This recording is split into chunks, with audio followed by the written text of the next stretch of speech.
Good evening. I'd like to call the meeting to order. This is the August 27th, 2014 meeting of the Lowell Conservation Commission. We'll move on to the agenda. The first item on tonight's agenda is a notice of intent continued from prior meetings concerning DEP 206-0732, William Susi. Project location is 346 Western Avenue, and it's construction of a 5,318 square foot industrial building and parking lot on an existing lot within bordering lands subject to flooding and within a riverfront area at 346 Western Avenue. I understand that by email communication with their engineer, Mr. Hammer, they are requesting a continuance to the September 10th meeting date. Okay. Are they also considering transferring this into an RDA as opposed to a notice of intent? I noticed that there was some back and forth regarding that. I don't believe that was clearly the intent. I believe they are waiting to get some comments from DEP because DEP had issued some primary comments about the location of the stormwater management features in the buffer. So they are hoping that they will have those comments with the revisions they have provided, and they're just waiting on that. Okay. So. Okay. Do I have a motion to continue at the request of the proponent? I'll make a motion to continue. Second. By Commissioner Varnum, motion by Commissioner Beardron. All in favor signify by saying aye. Aye. Opposed, the ayes have it. If you are here tonight for that project, again, that's the 346 Western Avenue project, DEP number 206-0732. That will be continued to our next meeting, that's September 10th. Second item on the agenda is a notice of intent, Naomi Pendergrast, concerning DEP file number 206-0734. Project location is 1085 Varnum Avenue, and it's construction of a 13,300 square foot building with associated walks, driveway, and utilities at 1085 Varnum Avenue. I'm standing in for Naomi. I'm Matt Kittner. I am the Director of Facilities at Duville. She couldn't be here tonight, so I'm here along with John Noonan, our civil engineer, David J., who is our landscape engineer, and we have our conservation expert, Leo, here with us. So we're here to present the project. Basically, there was an existing site plan review that was done by the planning board and the zoning board earlier this year for a 60-unit supportive housing, affordable supportive housing project. That whole plan and that site plan was approved. During the same time frame, we were introduced with an opportunity to expand the services by adding an adult daycare building. There'll be a tenant that'll run this building. We'll act as landlord. I can't disclose the tenant. We're still negotiating some of the legal mumbo jumbo, but the deal is done basically. And so they're gonna run, it's a 13,000 square foot building, and where we situated it on the site, it gets into the wetland border. I'll let John speak more specifically as far how far into the border, and we have gone. We met with the city departments. They've seen the plan. There were some comments made. One of the comments that came up had to do with the fire engine access to the front of the building. Currently, the plan shows a 17-foot access driveway. There is an overhead drop-off area, so that when the folks, this is an adult daycare, when they come and get dropped off in the morning, they'll have some cover and protection from the weather as they're unloading from the vans. So the fire department would like 20 feet. So we toyed around with a few ideas as to how to give them the 20 feet. One idea was to eliminate some of the landscape areas in the front of the building. The tenant wasn't real excited about that, neither was the landscape architect. So the other option is to move the building back 3 feet, which makes it even closer into the wetland. I don't think the impact was that great. Doesn't really change as far as grading goes and the area of disturbance. But once again, I'll let John speak more on that. So I'm just introducing it. I'm gonna turn it over to John. Thank you. Good evening, John Noonan with Noonan McDowell, our land surveyors. What's your last name again? Noonan, N-O-O-N-A-N. Thank you. With Noonan and McDowell, our land surveyors and civil engineers in Bellricker. And what we have before you tonight is a request to construct a 13,000 square foot building on property located located off Barnum Ave. If you're not familiar with the Duville campus, just as you come to the bottom of the hill, you start going up on the right-hand side, there's a large meadow with a detention basin, and then the facility is behind and around that. And then we have a hillside off to the left. We're proposing to construct this 13,000 square foot building. There's already approved a building that's under construction there now for assisted living and memory care that's undergoing right now. So this 13,000 square foot building, Barnum Ave is here. Here's the building and the parking lot that had already been permitted by the Board of Appeals and the Planning Board. So our new building is actually tagged on to the back of this proposed parking lot that is currently under construction. As you can see, the straight line is the 100-foot buffer to the BBW, which was flagged by Leo Garneau, who is also here tonight. So if you have any questions from Northeastern Consultant Forestry Services, you can ask those questions to him about the resource. So the building's Let me just interrupt you for a second. Make sure that that's turned on, because we can hear you, but there's a green light on. okay. Could you speak into it? Because there's no record of your... Okay, thank you. There's the answer. Okay, so what we're proposing to do is construct this to the rear of our proposed parking lot. Originally, the parking did end right in this location, so we've added some more parking on the west side and on the north side where the building's located, and then the adjacent slopes would just slope down from there. If we look at the grading plan, you can see the limit of the grading coming through here. And what we have for basic disruption or temporary disruption within the resource areas is 23,600 square feet of disturbed area within the 100-foot buffer zone. Of that, 1,150 represents the building. 2,200 represents walks and patios, and the remaining 20,200 is going to be re-landscaped. So the majority of it is just regrading within the buffer zone. Within the 50-foot buffer zone, there's 1,850 square feet that's to be disturbed. So within the 50-foot, there's very little area. It's 1,850 square feet. And that's going to be all landscaped. There's no structures at all within that 1,850 square feet.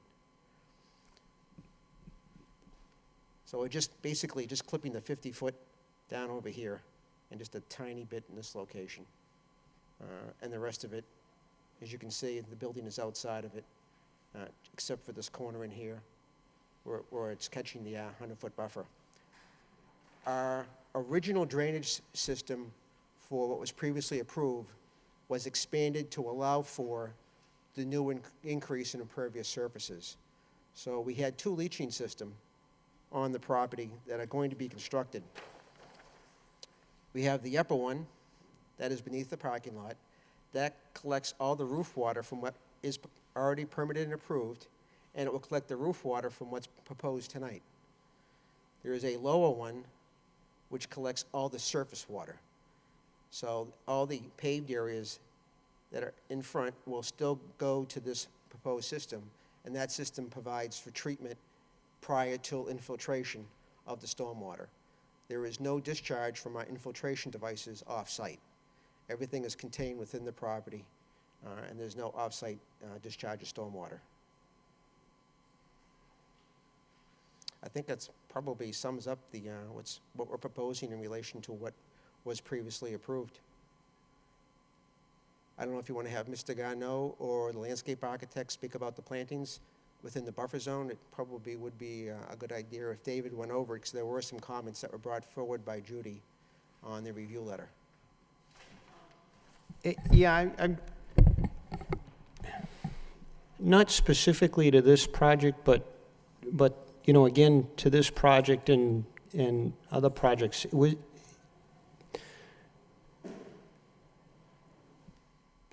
have a Wetlands Protection Act, we have a wetlands bylaw, and we have buffer zones that are established for a purpose.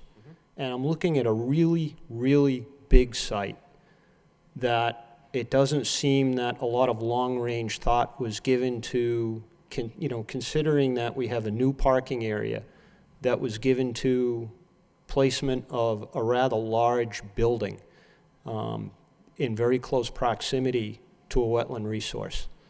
And, you know, we don't want to give up landscaping. Planning board wants to do certain thing. We have to have so many parking spaces, and the resource suffers as a result of it. My comment is, you know, this project is not, it can go forward. That's not my intention of bringing this up. It's just, I get a little annoyed, I suppose, when I see not a lot of forethought given to, it's like, well, we can put a building down at the end, and, you know, we've got all the other approvals, so conservation steps in last, and we take the biggest hit. And the resource takes the biggest hit. You know, in a lot of other towns around us, around the city of Lowell, they tell you to make a smaller building, and you know that. Well, the building's 75 feet away from the wetland resource. I understand that. They'd tell you to pull it completely out of the buffer zone, and you know that, okay? You know, Lowell is not as stringent. You know, we're an urban area, and we typically allow building in buffer zones. But it's this cumulative effect. It's this chipping away of the resource areas, one project at a time and one project at a time, and that it's causing, you know, the flooding problems, even though this isn't a flood, you know, a floodplain, but it's part of a greater watershed. You know, it's these incremental impacts and intrusions into resource areas that, you know, us as a commission and the Wetlands Protection Act and the Wetlands Bylaw, we're designed to really say, hey, you know, we need to look at these things. This is, you know, it's not a single-family home. This is a rather large building. This is a rather large project that perhaps a little bit more thought should have been given to placement of it and pulling it away from, you know, the resource area. It would have been nice to have established some sort of buffer between the resource and the building in the back. You know, that would have gone along with the intent of the Wetlands Protection Act to keep those buffer zones. Well, when David speaks to that, the whole rear is going to be renaturalized. It's not going to be maintained yard space. So you're still going to have in excess of 100 feet throughout the entire area, except where the patio closest point is 58 feet. That's just the patio area. That will have some type of outside use for the seniors. Yeah, except for 1,000+ square feet of the building that's also that wasn't in a buffer zone before, that is now. Correct. You know, I'm looking at an absolutely tremendously huge parking area that's, what, 50,000 square feet maybe, 40,000 square feet, that easily could have been situate in another, you know, another configuration to have allowed for this building not to have been placed, you know, in close proximity to the resource area or in the resource area, which it is. You know, again, you know, I'm not trying to say, you know, this project is doable, but I guess I'm just saying I'm a little dismayed to see stuff like this, that's all. All right. Yes, either we the have landscape or David Mr. Garnell? Either that or the landscape architects, we can talk about what's proposed for the replanting within the buffer zone area. All right, thank you.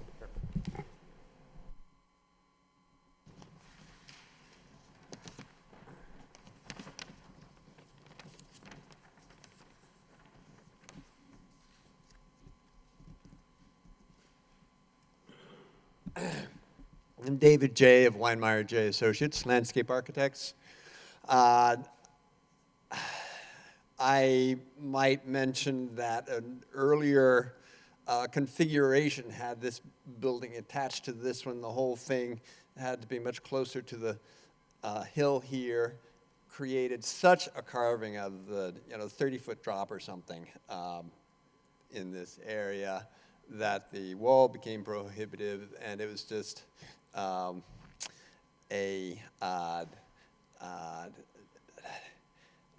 very, very drastic carving of the landscape. And this is the impact on the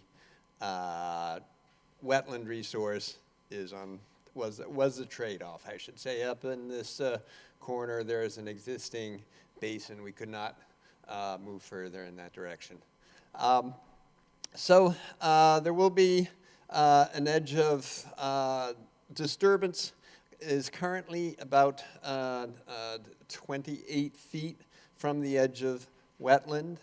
If the building moves 3 feet, then it might come down to about 25, so it might at one point touch the 25-foot buffer zone, but otherwise it's a pretty good buffer. This whole slope, I had called for crown vetch, and just this morning and with discussions with John, I think your main concern is that it not be mowed, that we treat it so that it cannot be touched. I'm a little concerned that crown vetch in some areas is considered invasive, and I think a wildflower mix might be a better solution for this area. It's with more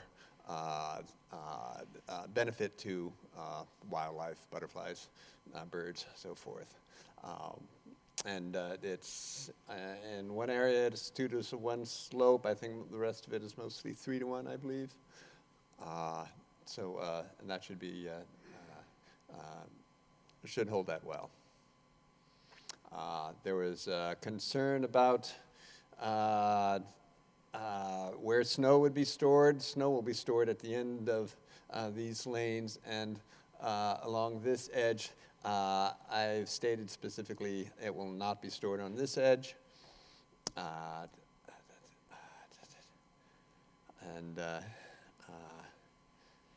That's about what I have. I also indicated that, added a note, stabilized slopes in winter with winter ryegrass applied by hydroseed. That's if it's necessary to. If I may, the plans that we got, we typically get 20-to-1s, and these are, I don't know what they were reduced to, but they're almost unreadable. The print is, it's like less than 7 font. Even with a magnifying glass, it's almost unreadable. So if I may, we have a 50-foot no disturb zone. And I'm kind of curious as to what you're doing between 25 or up to the 25-foot line. Because you're not supposed to go beyond 50. That's been filled. Yeah, it's a fill slope in there. I apologize for the size of the drawing. The full-size sheet is 30 scale, and I would be happy to provide you with one. Yeah, can you speak to what's going on beyond the 50-foot no disturb zone? 50-foot, I haven't, that's a 100-foot zone here. The 50, there is a small area here to here would be it. Just one corner here in which fill would be needed to construct the building. We have a 2-to-1 slope in this corner in order to minimize the disturbance. I'm not even seeing a 50-foot line on the, is that the cross-hatched line, or? It may not be on the landscape plan, it may be on the engineering plan, and I apologize Yeah, for that. we're not seeing it, so. Sure. This is the actual, this is 100. Let's see, sure.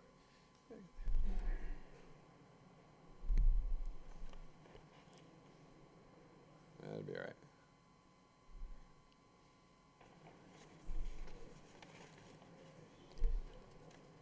Okay. Yeah. Do you know if that's 2-to-1 or 3-to-1 in that corner? And so you could pull out of that one, certainly. Yeah, I'm assuming that's the 100-foot buffer zone line that goes through the, Okay. That's all 2-to-1. So through the building. As I said, it's, the font is so small on our plans that we received, we can't even read what the notes are and what the lines and symbols mean, so.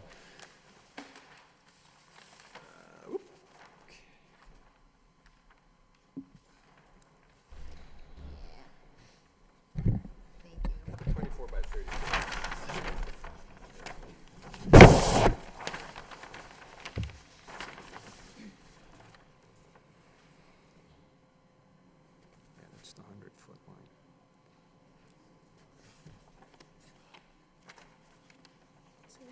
disturbing the 50-foot no disturb zone. Do you have a regrading plan that you're proposing to do?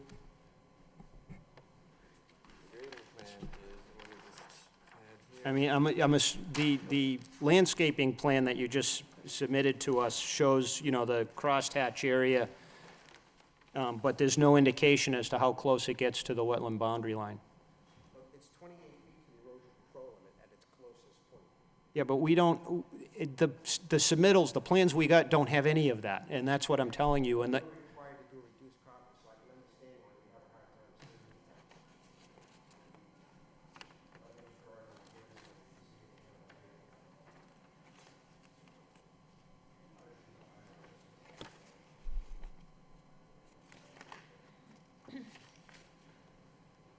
Triangle is the square footage that I had stated before. 50 foot.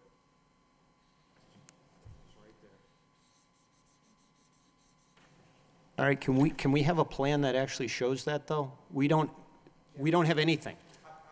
Well, I know Judy does have full-size copies, but I'll get her some more full-size copies. All right. That 50-foot line to, I think, Yeah, regardless of the size, I just don't think the 50-foot line's on there. So, we just require it. And to the extent that you indicate, what you're going to have to do is you're going to have to, you know, situate the building and situate your regrading such that you're staying outside of that 50-foot no disturb zone. We typically require that the siltation barrier, that's your limit of work. You don't go beyond that. There's no, you know, there's no travel beyond that. There's no construction vehicle travel beyond that. There's no workman travel beyond that, other than setting up the siltation barrier. We don't like to see regrading beyond that. The 50-foot no disturb zone is a pretty much, you know, unless there's some exigent circumstance that requires it, that's the line that we draw in the sand, that you don't go beyond. You know, unless there's just some, you know, some really compelling reason to extend beyond that. You know, there's two members sitting at this table that have been on this commission collectively for, you know, probably more than 50 years, and I don't recall once where we've allowed to go beyond that line. So, and I'm not going to establish a precedent and do it in this one, at least for me. We have a patio back here. I imagine we could shade that some or shift it. That would certainly help. Yeah. So that might fix. But we'd like to see some plans that have, you know, that have those lines established on them with the grading. Again, this is, I'm assuming this is a 20-to-1 or a 40-to-1 plan that was submitted to us. 30 to 1, that one is 30 to 1. Okay. You know, it's readable. We can can actually see what the nomenclature means. It's just the ones we were looking at they were really, you know, you can kind of guess at what was on it, but it was hard to figure out what was a buffer zone line and what was something else, so. All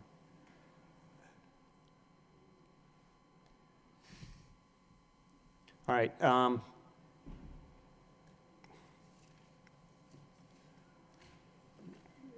I mean, at this point in time, I don't have any further comments. Commissioner Varnum? I was at the site to check out the wetland boundary, and I thought the wetland boundary looked very good. However, if you could sort of orient me, I was assuming that all the trees that needed to be removed had been removed, and now I'm thinking perhaps that isn't the case. Actually, you know, we set up, you know, our silt fence for the project that was already approved on the line that John had established. So we haven't gone to where the new line will be. So the trees have been removed in order to create the parking area that went Correct, with the yes. other building? Yes, correct. Yep. It's the parking area with the underground, you know, filtration So ponds. what are the dimensions of that proposed building that you had The tonight building for- is 50 by, yeah, 84 by 100. It's 13,000 square feet. 84 by 100? Yeah, 100 long 84 wide. Because I was thinking that what you have out there now was a good wetland buffer. And Okay? Yeah. without putting a building in the middle of it. Yeah, I mean, I don't think that, that we're gonna go back the whole width of that building. I think, with the grading that we had already, established for the project that was approved, we were already in, like, maybe halfway through this building, so we're not going back the full width of the building. But we need to go back further in order to establish that, that building. Perhaps you could tell me about what appears to be a detention basin at the base of that area that you're working in? That was a detention overflow basin that was constructed as a part of the last building we built 2 years ago. So is that going to remain in effect? As is, yes. And that's not being utilized as a part of this Is it project. off of the lot line for this? Kind of runs through it, I guess. Because we established, this is a brand-new lot, so, yeah, it's right around here. Because just looking at this, you have a very disturbed site as it is with all the sand removal that's been going on out there. But just looking from a distance here, it seems logical that you could make the rows of parking longer and less wide and move everything a little bit away from the wetland. Well, I think that would have been what we would have wanted to do, and we did think, through this a bit. However, we have an uphill, this is, significantly higher. One time, when we had this building, drawn, we had two very, very long and very high retaining walls to try to, give us land enough to push back the building. I think it's important to also understand that this building is connected underground to these buildings, so it had to kind of be where it goes. You can't redo that building, but Right. I'm just saying the parking lot, perhaps on the east side, could be extended a little. Over here? Yeah. Well, then you run into that retention basin. We're pretty close to the edge of that basin as it is now. Well, that's a fairly small basin. I would think that could also be relocated a little. We're right up against that basin, and it's, And you're right near, your buffer zone here as well. The buffer zone comes back towards our parking lot, our existing back parking lot, and right along the back side of it. Well, I would agree with the chairman that this building location perhaps needs a little reconsideration. It's a beautiful natural wetland area back there. There was a blue heron standing in the middle of it when I was there, and I found a turkey feather and saw deer tracks, and so, I think it's one of, and there's very few invasives in there either. So I think it's one of perhaps the best little secret woodlands in Lowell that I've seen lately.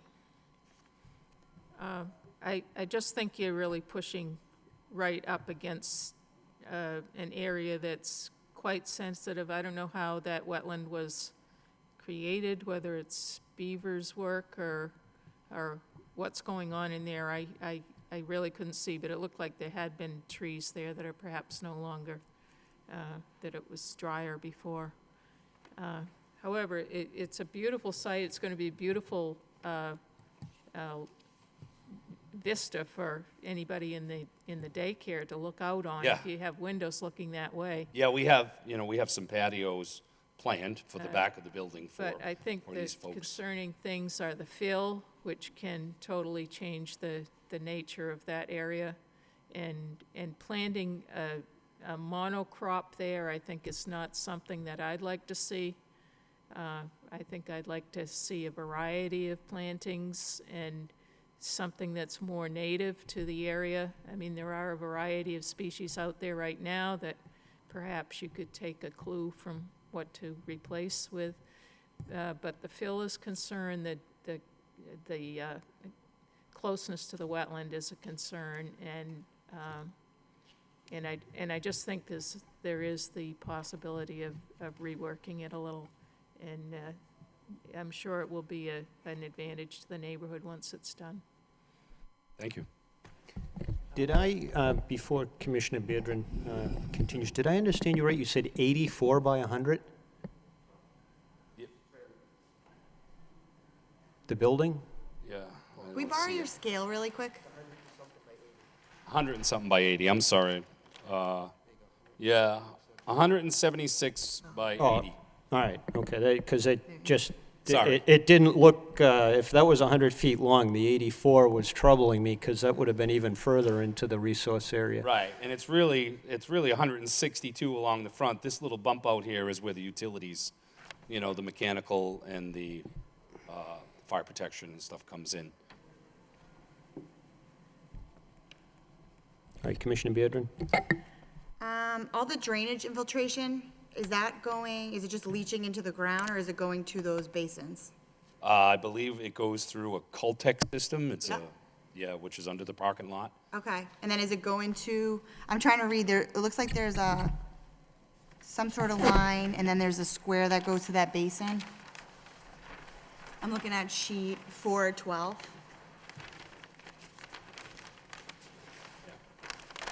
Yeah, see up the top there? It just looked like it was draining to that basin. What's that? No, that's, we're required to have an overflow. Okay, so that's the overflow of that infiltration? They're sized to handle up to a 100-year event, Gotcha. but it's still, you still have to have an overflow put in for both infiltration structures, so. We have one here for the roof.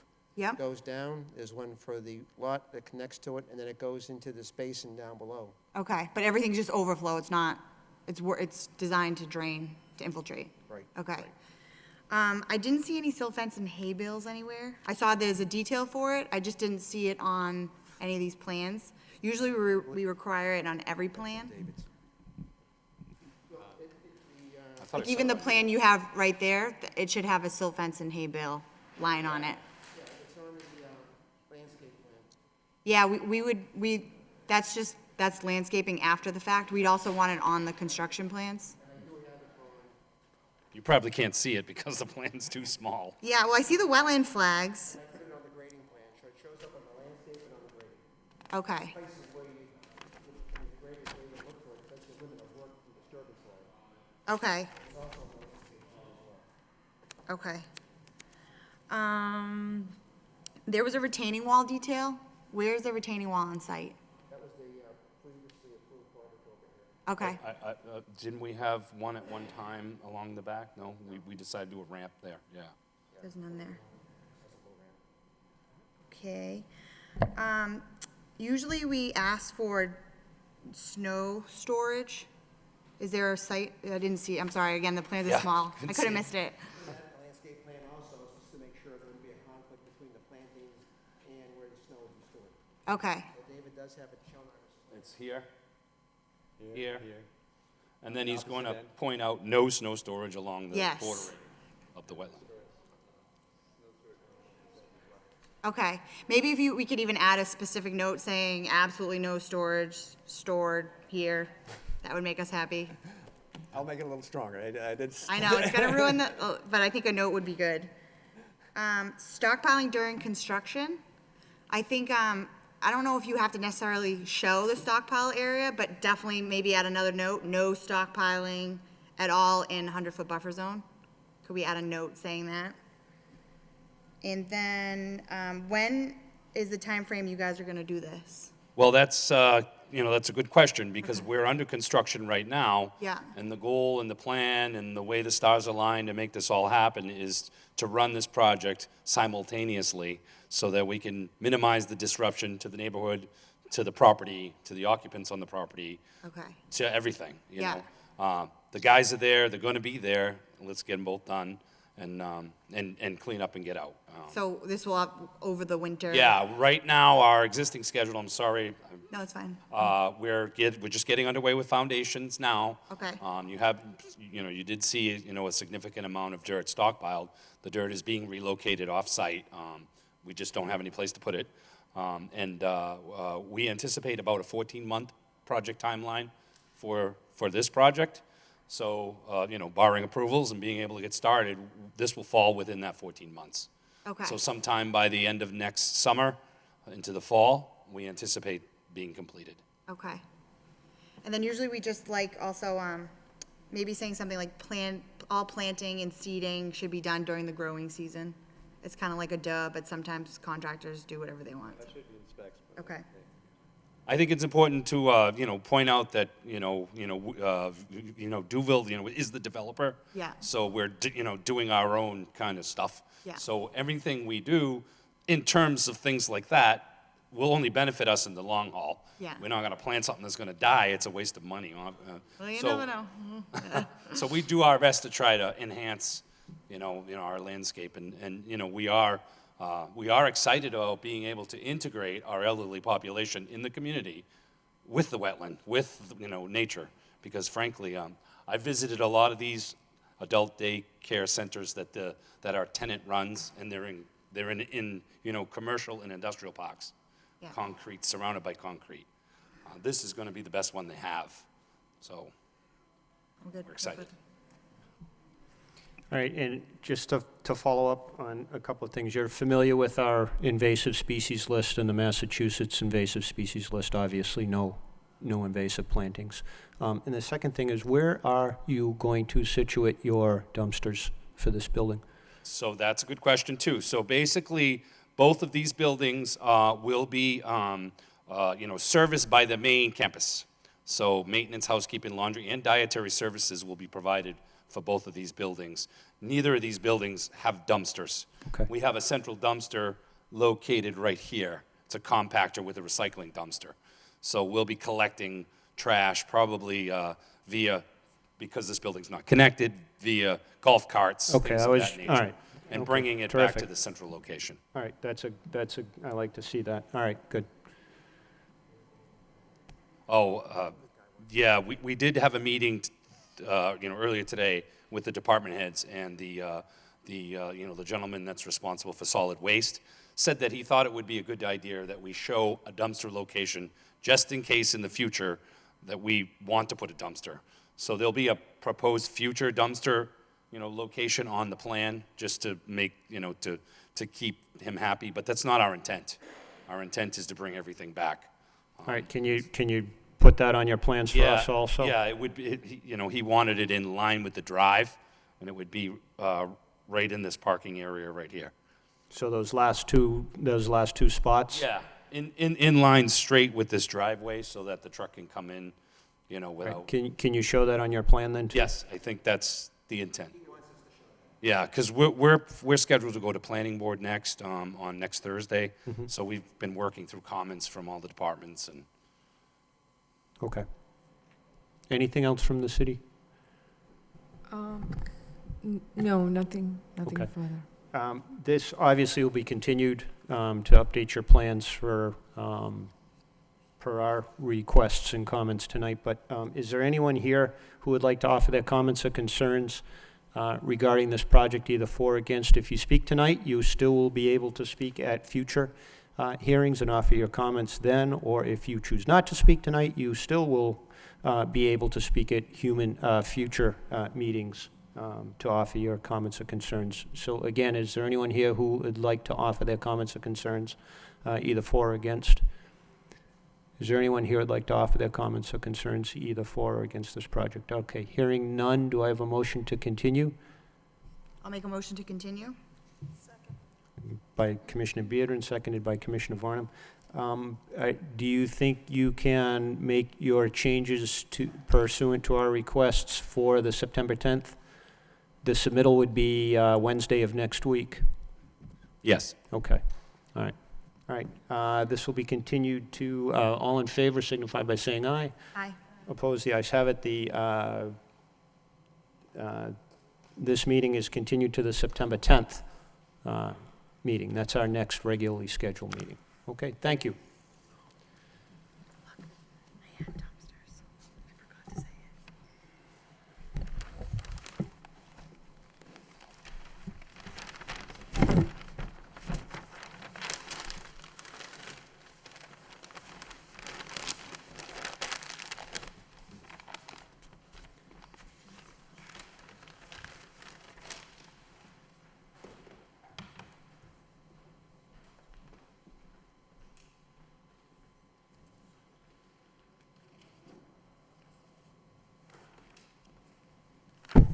Moving on to the third item on tonight's agenda is a notice of intent, Timothy Meehan, concerning DEP file number 2060735. The project location is 87 Industrial Avenue East, and it's to remove 3 existing underground diesel storage tanks and to install 2 new above-ground storage tanks at 87 Industrial Avenue East. And if you could kindly identify yourself for the record. My name is Ann Martin from LEC Environmental Consultants. With me tonight also is John Serrata and Tim Meehan from Transgas, who is the applicant, and then Luis Diaz from Comtank. They are the company that will be removing the existing tanks and installing the new proposed tanks. In front of you, you should have an application that we filed, and in Appendix D, there are 11 by 17 sheets that fold out that show, there's 2 pages, one that just shows existing conditions, that shows the wetland boundary that we delineated in July of this year, the 50-foot buffer zone in yellow, and a 100-foot buffer zone in red. Do you see that? Do you have that in front of you? Okay. I just want to make sure I wasn't continuing to talk and you didn't have it. It also shows where the existing underground storage tanks are labeled as existing UST. There's 3 12,000-gallon fiberglass coated steel tanks in the ground now. What they're proposing to do is remove those tanks. They will be cleaned before they're removed. Then they will be removed and properly disposed of off-site. Then the excavation will be backfilled with sand and gravel, and the top of the area will be repaved with asphalt like it is now. And then on the second sheet, it shows the same existing conditions, but shows where we're proposing to put 2 12,000-gallon above-ground storage tanks. Basically will encompass a 600-square-foot area, a portion of which will be excavated to pour a concrete foundation that will then have a steel pad on top of it that the tanks will rest on. And then for safety purposes, there'll be a number of 5-foot steel pipe bollards positioned around it to protect the tanks. And to ensure continued function of the fuel facility, there'll be a temporary tank brought onto the site for them to use to fuel trucks while this work is going on. Removal of the tanks, we think, is going to take about 2 weeks. Installation of the new tanks will take about 5. So right now, we're looking at about a 7 to 8 week construction window. The entire footprint of the area where we'll be doing the work will be enclosed with a chain link fence. The whole work area is within an area that's paved right now at the project site. So we're proposing to put straw wattles right along the edge of the pavement between where the pavement edge ends and the beginning of there's a narrow band of forested upland before it dips down to a BVW adjacent to an intermittent stream. So we'll put straw wattles right along the edge of that pavement footprint. And that's essentially the project.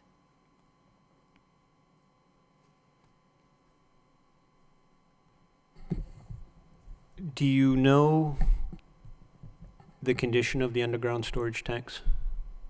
They're not leaking, correct? They're just old. They're 25 years old. They're still being used? They are still currently being used. Okay. What is the plan for removal? Are they going to be cut and filled, or are they going to be completely removed? Are you going to be doing soil testing? Have you done any soil testing? They will be cleaned and completely removed. I don't believe there's been any soil testing yet, correct? But the tanks have sensors on them now that would send a signal if there was a leak detected. When they remove the tanks, if they see anything or smell any odor that would make them think they need to test, then they would test. But there's nothing to indicate at this point that the tanks are leaking.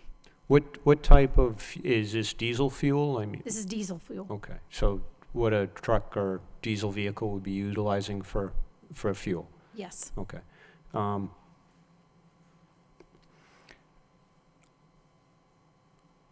During the excavation, are you planning to do any soil testing? Yes, as part of, Yeah, if you could come up and identify yourself for the record. as part of the tank removal process, we'll be applying for permits with the local fire department. Right. And we'll be following the DEP regulations, which require that the test of the soil is tested after the tank is removed. And for the record, what's your name? Luis Diaz with Okay. Comtank. All right, is it your plan to have an LSP on site, or? At this point, because in the event that we do meet the criteria where an LSP is required, because we do have a headspace reading that's above 100 parts per million, then we'll get an LSP involved. Otherwise, we'll put together the a tank closure report, and we'll have an environmental technician conducting all the required field screening.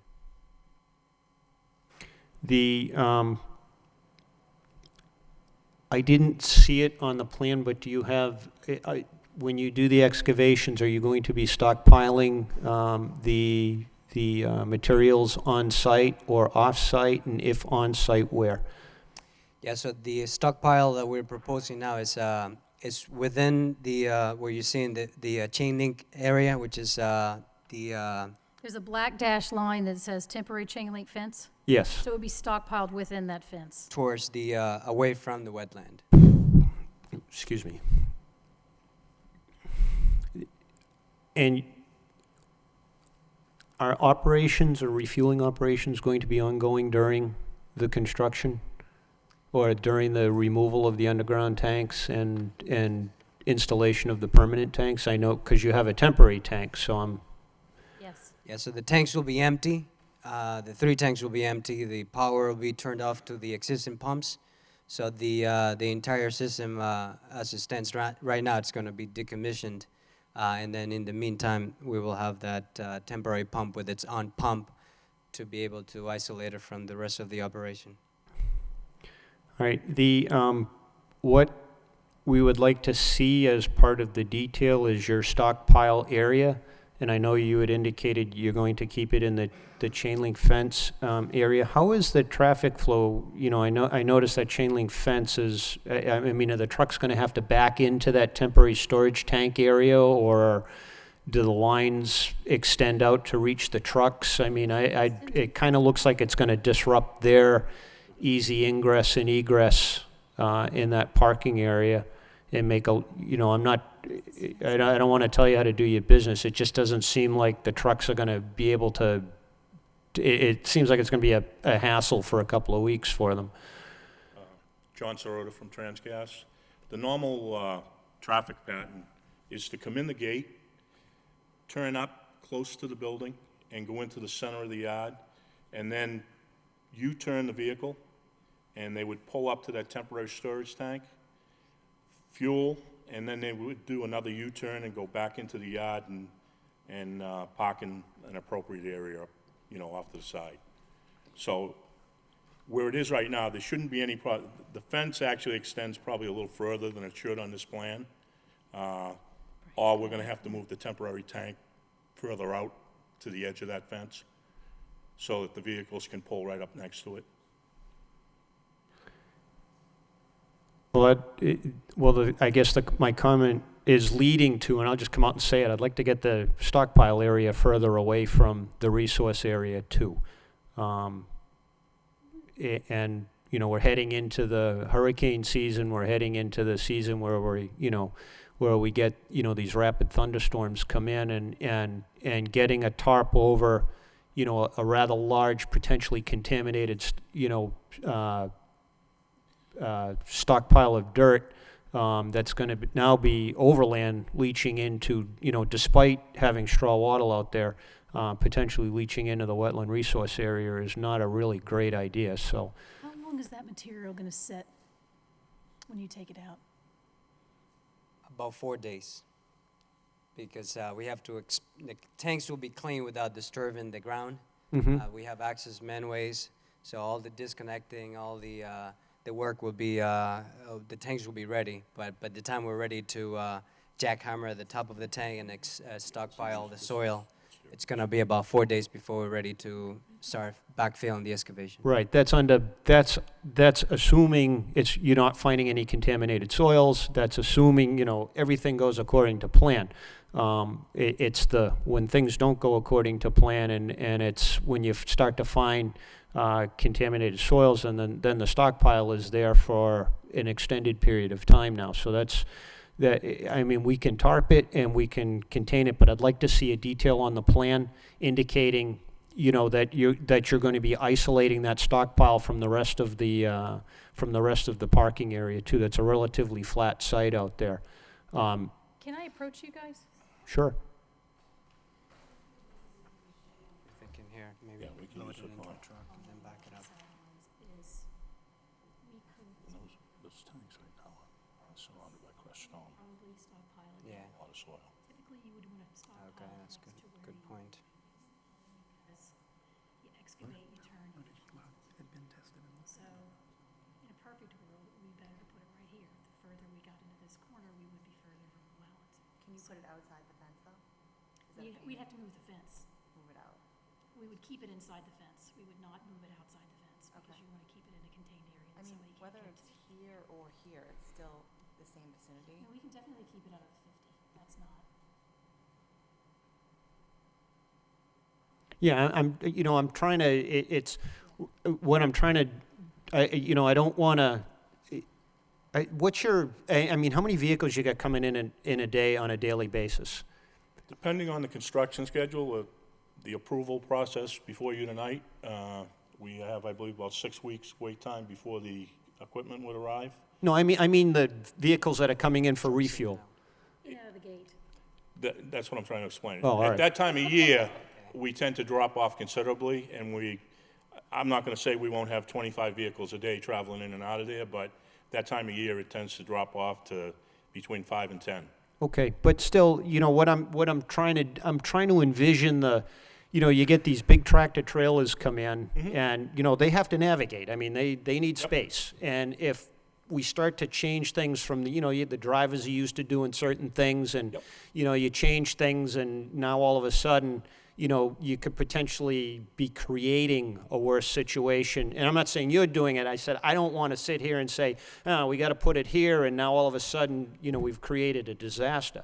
So I'm trying to make it as easy as possible because, these things are big. We have made a provision to block off this entire parking area that extends out to Industrial Ave.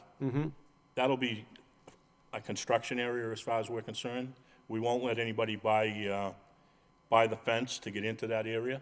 So that could easily be used over closest to Industrial Ave as a place to stockpile any, and I would like to mention the fact that the tanks right now that are in the ground are surrounded by crushed stone, not soil. They were installed entirely embedded in crushed stone.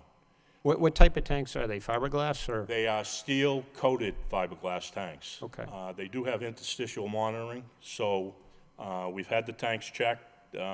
Actually, Luis's company has been inside the tanks, and we know they're not leaking. Okay. So that was one of the reasons why we wanted to proceed with this before they ever got to the point that we would develop any leaks. Okay. Yeah, just like just a detail on your plan about, the stockpiling, covering it when it's as soon as possible.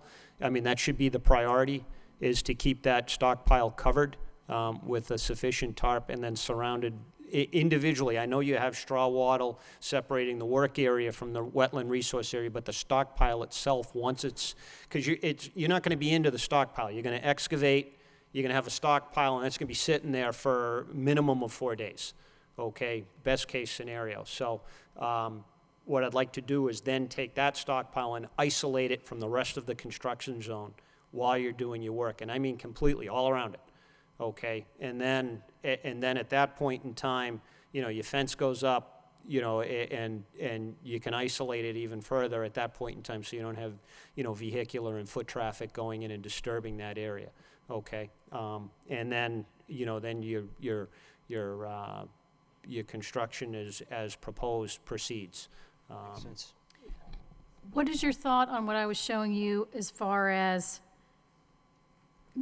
locating That's the fine. stockpile area out of the 50-foot, but not all the way in the corner, so that we can, instead of not move it so far where you, Yeah, I mean, I don't mind you putting it in the corner of where you're showing the fence now. okay, Okay, I don't want you to have to extend the fence any further. It looks like you use that area for parking over there, and quite frankly, the wetland flag, your wetland flag number 1 ends, and it could extend further down along that parking area. So putting it further into that parking area, it may Right. be just as close, if not closer, to the resource area. So, but we don't know, because the flagging didn't go that far down. I'm not gonna send you out and, and do more flagging.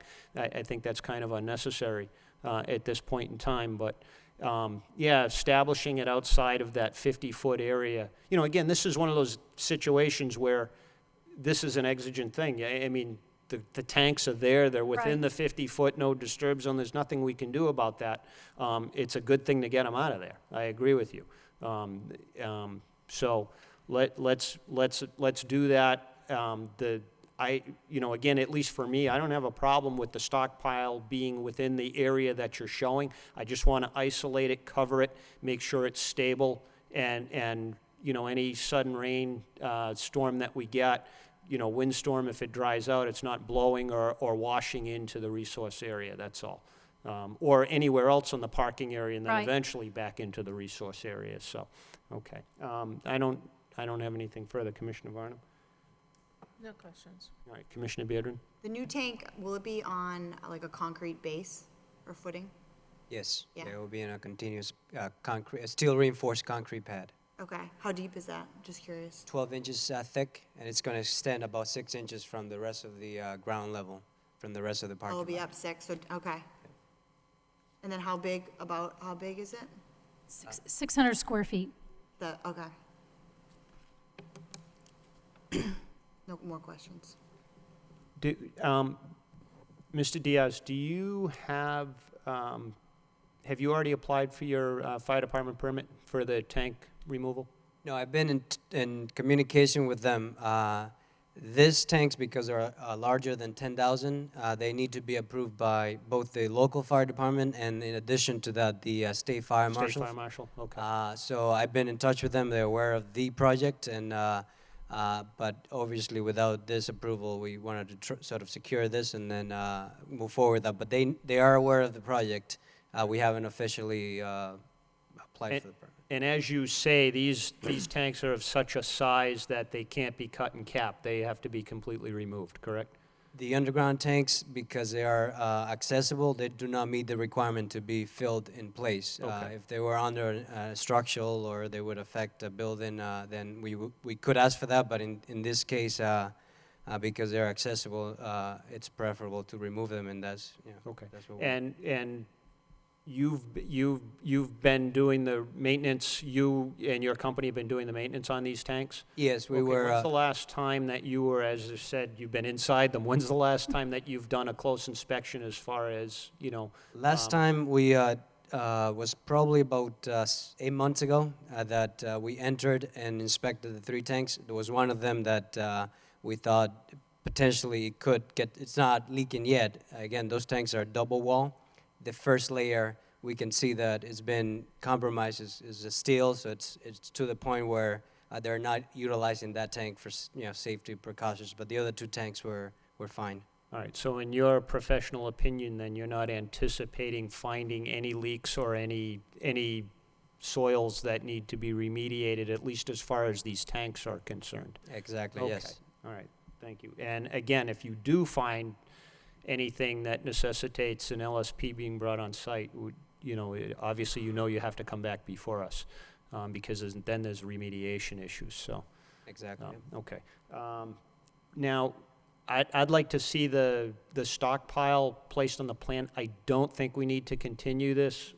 Thank you. I think we can act on this tonight. I'm going to open it up to the public, but I think we can condition it upon the stockpile and the isolation and tarping, a procedure for that being shown on your plan to be submitted relatively quickly. But at this point in time, is there anyone who would like to offer their comments or concerns, either for or against this project? Is there anyone who would like to offer their comments or concerns, either for or against? All right, is there anyone who would like to offer their comments or concerns, either for or against? Okay, hearing none, do I have a motion to close the public hearing? Motion to close the hearing. Second. By Commissioner Varnum, seconded by Commissioner Viedrin. Any further discussion? All in favor signify by saying aye. Aye. Opposed, the ayes have it. All right, do I have a motion? I'll make a motion to issue a standard City of Lowell order conditions with one special condition that the stockpile be shown within the fence area outside the 50-foot buffer zone. And do you want tarp Yeah, Marked. as discussed. as discussed? Okay. And submit that to the office through Swathi Joseph, and then Swathi, if there's any, per our requests for isolation and maintenance of the tarp. Okay, so I would wait for the revised plan because I need to denote the revision date of the plan on the Okay. order that I issue. It'll be easy for us to address this. Okay. All right, yeah, if you could get that in the next day or two, would be, preferably before the weekend, because we have a long weekend coming up. I'll try. The young lady who would be doing it is in the. Draw a circle. Well, Yeah, I No, noticed. she can do it on I Friday. noticed- We can do it on Friday. She's in the field tomorrow, but she can do it on Friday. we have 21 days since closing of the hearing to issue Okay. the order, so All right. that should be okay. Okay. All right. Do I have a second on the motion? Second. By Commissioner Varnum, motion by Commissioner Viedrin. All in favor signify by saying aye. Aye. Opposed, the ayes have it. All right, thank you. Thank you. very much.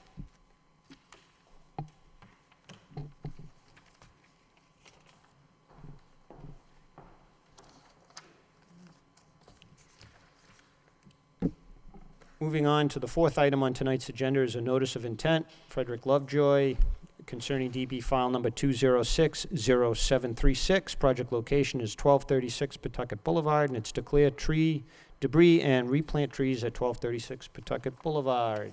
Yes, Dr. Lovejoy. Yes. Thank you. Good evening. Fred Lovejoy, 275 Neshotic Road in Concord, and owner of the property 1236 Pawtucket Boulevard, with my wife, who's over on the left, and my son and our daughter-in-law. We propose to replant 6 native trees, specifically birch or maple, to fit into the involved area. We propose to do it on the flat part of that area before it slopes down into the river. And we would request that we be able to remove old debris, loose debris that rests in that area that was present when we bought that property 3 months ago. In addition, there is a trunk that is lying on the slide, on its side, and we would request being able to remove that. I guess the few other comments we'd like to make is that we've complied with all of the requests in terms of those necessary items to have before this meeting, thus are not coming to the previous meeting because we had to send out about 184 notices of what we intended to do. The EPA had 3 requests. 1, the tree stumps be left in place, and we would definitely do that. 2, that the existing grade would not be altered, and we would intend absolutely not to alter the grade. 3rd, that a slip fence to prevent erosion control would be put into place. I've spoken to Amanda King, and she will absolutely do that. And they ask consideration that we would assume responsibility for landscape maintenance, watering, et cetera, of those trees, and we will absolutely do that. and any brush that is removed, if that meets with your approval, we would be certain that they would be removed from the property. So in essence, we'd be replacing 6 trees with native birch or maple in the involved area on the flat, and would also request that loose debris be able to be removed on the surface. So you're not proposing to do any regrading whatsoever? Correct. Okay. Just as a comment with respect to stump removal, and the stumps last for a very, very long time. And they do their root systems and whatnot, leaving them in place provides tremendous stabilization and maintains the stabilization of the bank to the extent possible. What I will make a comment on, and unfortunately, you know, the trees never should have been removed. They are, but you do have a boat ramp down there, and at some point in time, you do want to enjoy the riverfront property. I'm assuming that's why it was purchased. There are artists out there that do stump carvings. I know there's one in the city of Lowell, and there's some examples of her work throughout the city where landowners have retained her services, and I don't know her name off the top of my head, and I'm assuming there's more than one in the area. And again, you can find whomever you want, but that may be something you may want to look into. You know, and I don't know how big of a stump they need to work with. I don't want to make any comments, but there's some really beautiful examples in the city and outside of the city of people that do this sort of work. They turn them into totems and birds and all sorts of things. So, you know, it's something that you may want to look into if it's at all possible to do. And all we would do is just request a letter to be sent in that you intend to do that.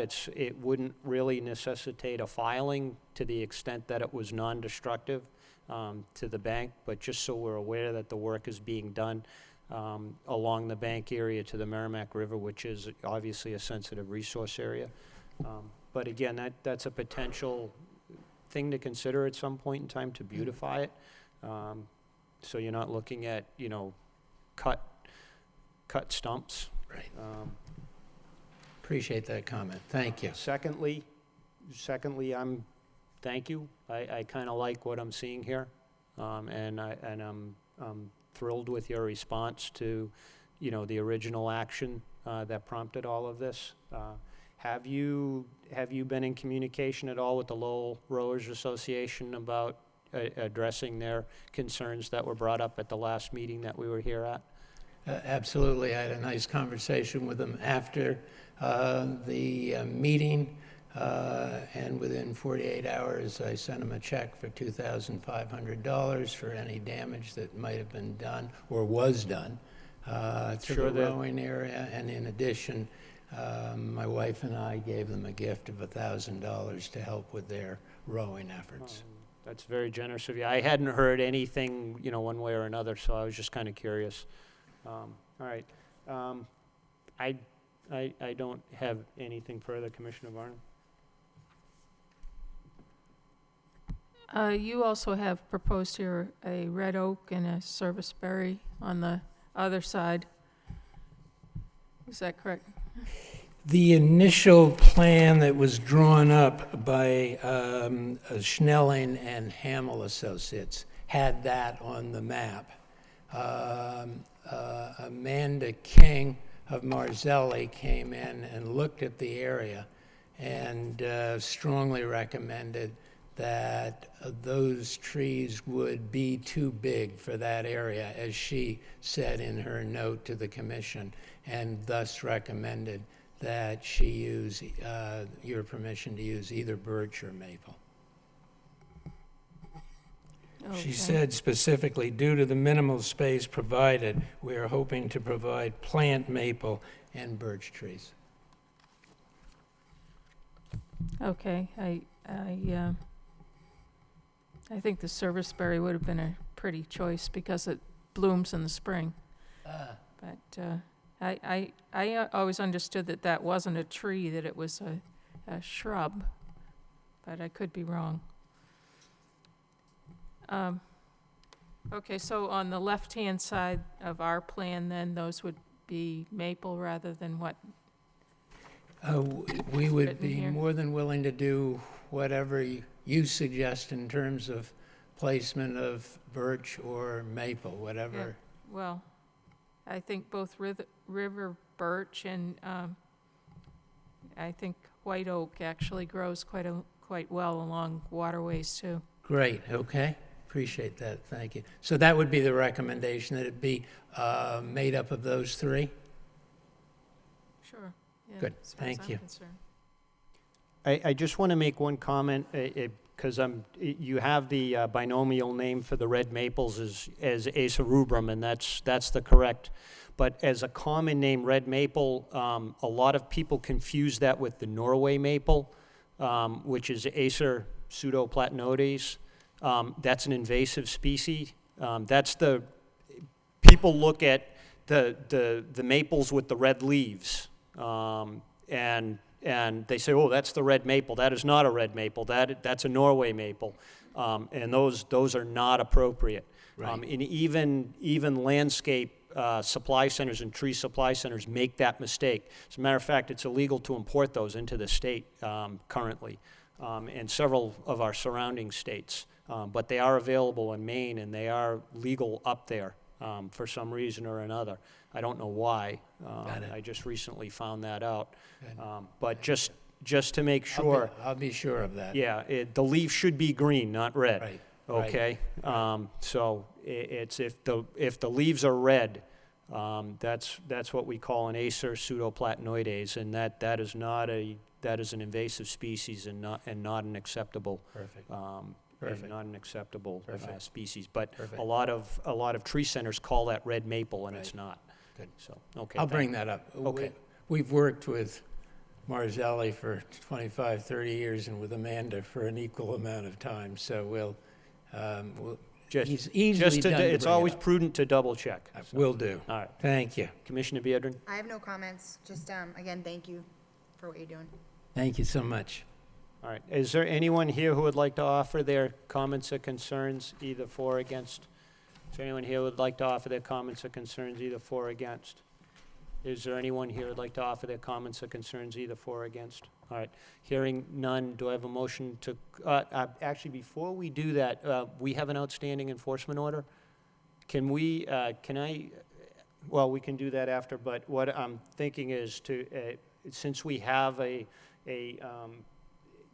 notice of intent, and I'm assuming we're going to act on that tonight, can we also vote to rescind the enforcement order so that's not, going forward, that's not in place and against the homeowner? I'm thrilled with the rapid response that we got here, so I would like to do that in kind. But, all right, hearing none, I have a motion to close the public hearing Make a by motion to close the public hearing. Commissioner Second. Beardron, seconded by Commissioner Varnum. Any further discussion? All in favor signify by saying aye. Aye. Opposed, the Sorry. ayes. And then I'll make a motion to issue a standard of Lowell order conditions. And then do you want the condition that absolutely no Norway maple? Well, no, just that, We got that straight. that we make sure it's Acer rubrum and not the common name as can be accepted as red maples. So just make sure it's Acer rubrum. Will do. Okay. Which, by the way, do very well in this particular area. Mhm. All right. Second. Okay, any further discussion? All in favor signify by saying aye. Aye. Opposed, the ayes have it. And do I have a motion to rescind the enforcement order? Motion to rescind the enforcement order. Second. All right, any further discussion? All in favor signify by saying aye. Aye. Opposed, the ayes have it. All right. And thank you. Thank you. Final comment, your office was terrific, and they led me through it extremely well, specifically. Well, Thank you. and a comment back, I wish all our enforcement orders were this easy, so. Yeah. Thank you. so, Thank you so Thank you much. for coming in. Yeah.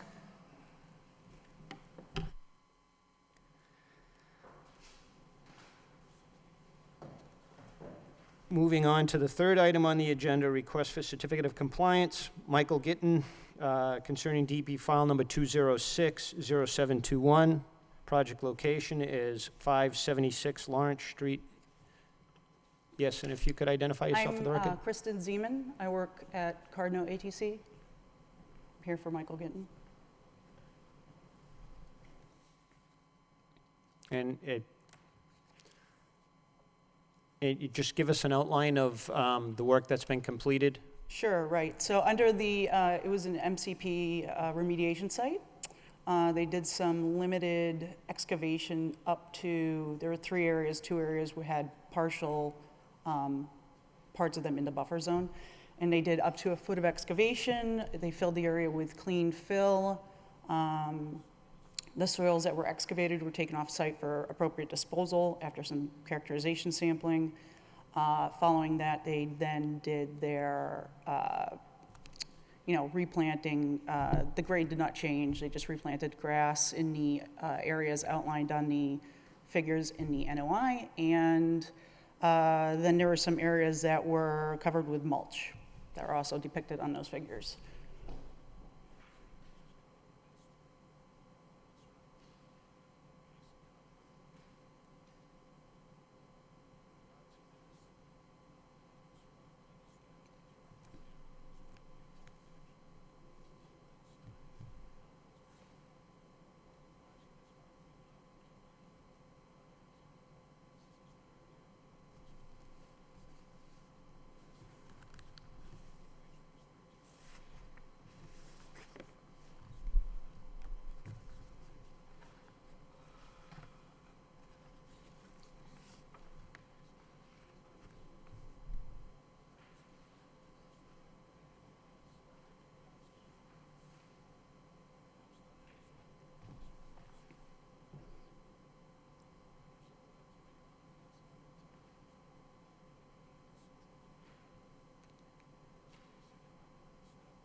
All right, Commissioner Barnum?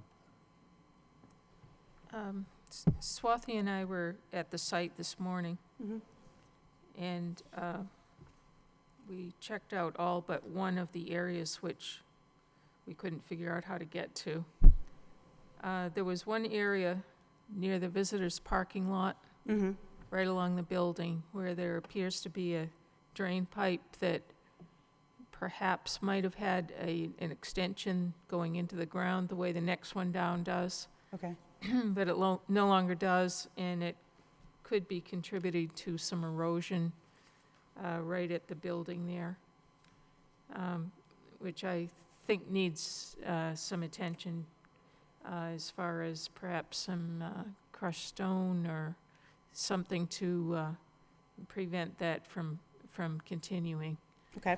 And is this outside of the buffer area, or?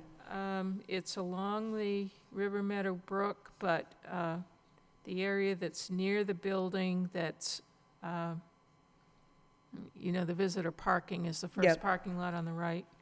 It's just next to the building going into the River Meadow Brook right there. Okay. It appears that the mulched area perhaps is going to have to be replenished more often than maybe, I don't know if it was done this spring, but it seems that a lot of it is either deteriorated or washed away. Okay.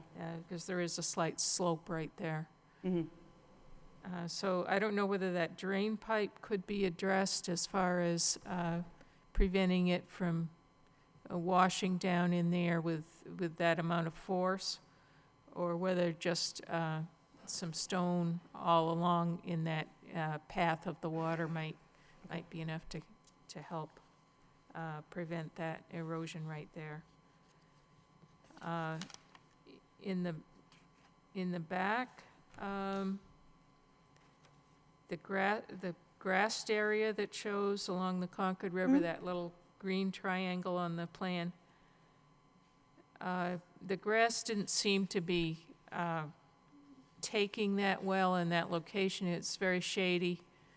I don't know whether a different type of grass or whether that might be an area that's going to require mulch as well, because there didn't seem to be a great amount of grass there. To call it a grassed area was a stretch, I thought. Yeah, I've actually been to this location before. I mean, I'm not typically on this project, but I have been past there, and I did notice that was a heavily shaded area. Okay. And the other area that, I think that was intended to be mulch, where it says ramp on the plan. But there's been some native plants that have taken hold there, native weeds, poison ivy and things like that. So I don't know whether you just want to let the native things take over, or whether that perhaps needs a little more mulch as well. Where is this located? Right next to the green, the other triangle on the plan. Was that a, That might was be, that a part? I actually don't have a green triangle on my plan, so. Oh, this is the third sheet.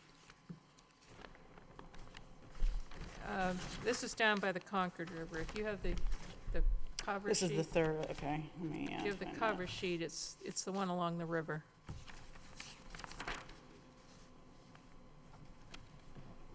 There's a green triangle, and then there's an orange triangle. I have a pink one, Okay. but I think I catch your, what you're saying here. Is it the one to the, it is one to the north of the building? Yeah, Okay. right along, no, well, no, sort of to the east of the building. Do you mind if I, It's right along Approach the and just take a Concord look at it? River. let me see.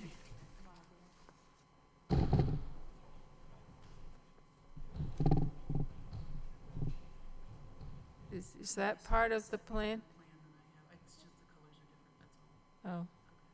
Okay, well, I think this is behind maybe along a fence or something, but. Okay.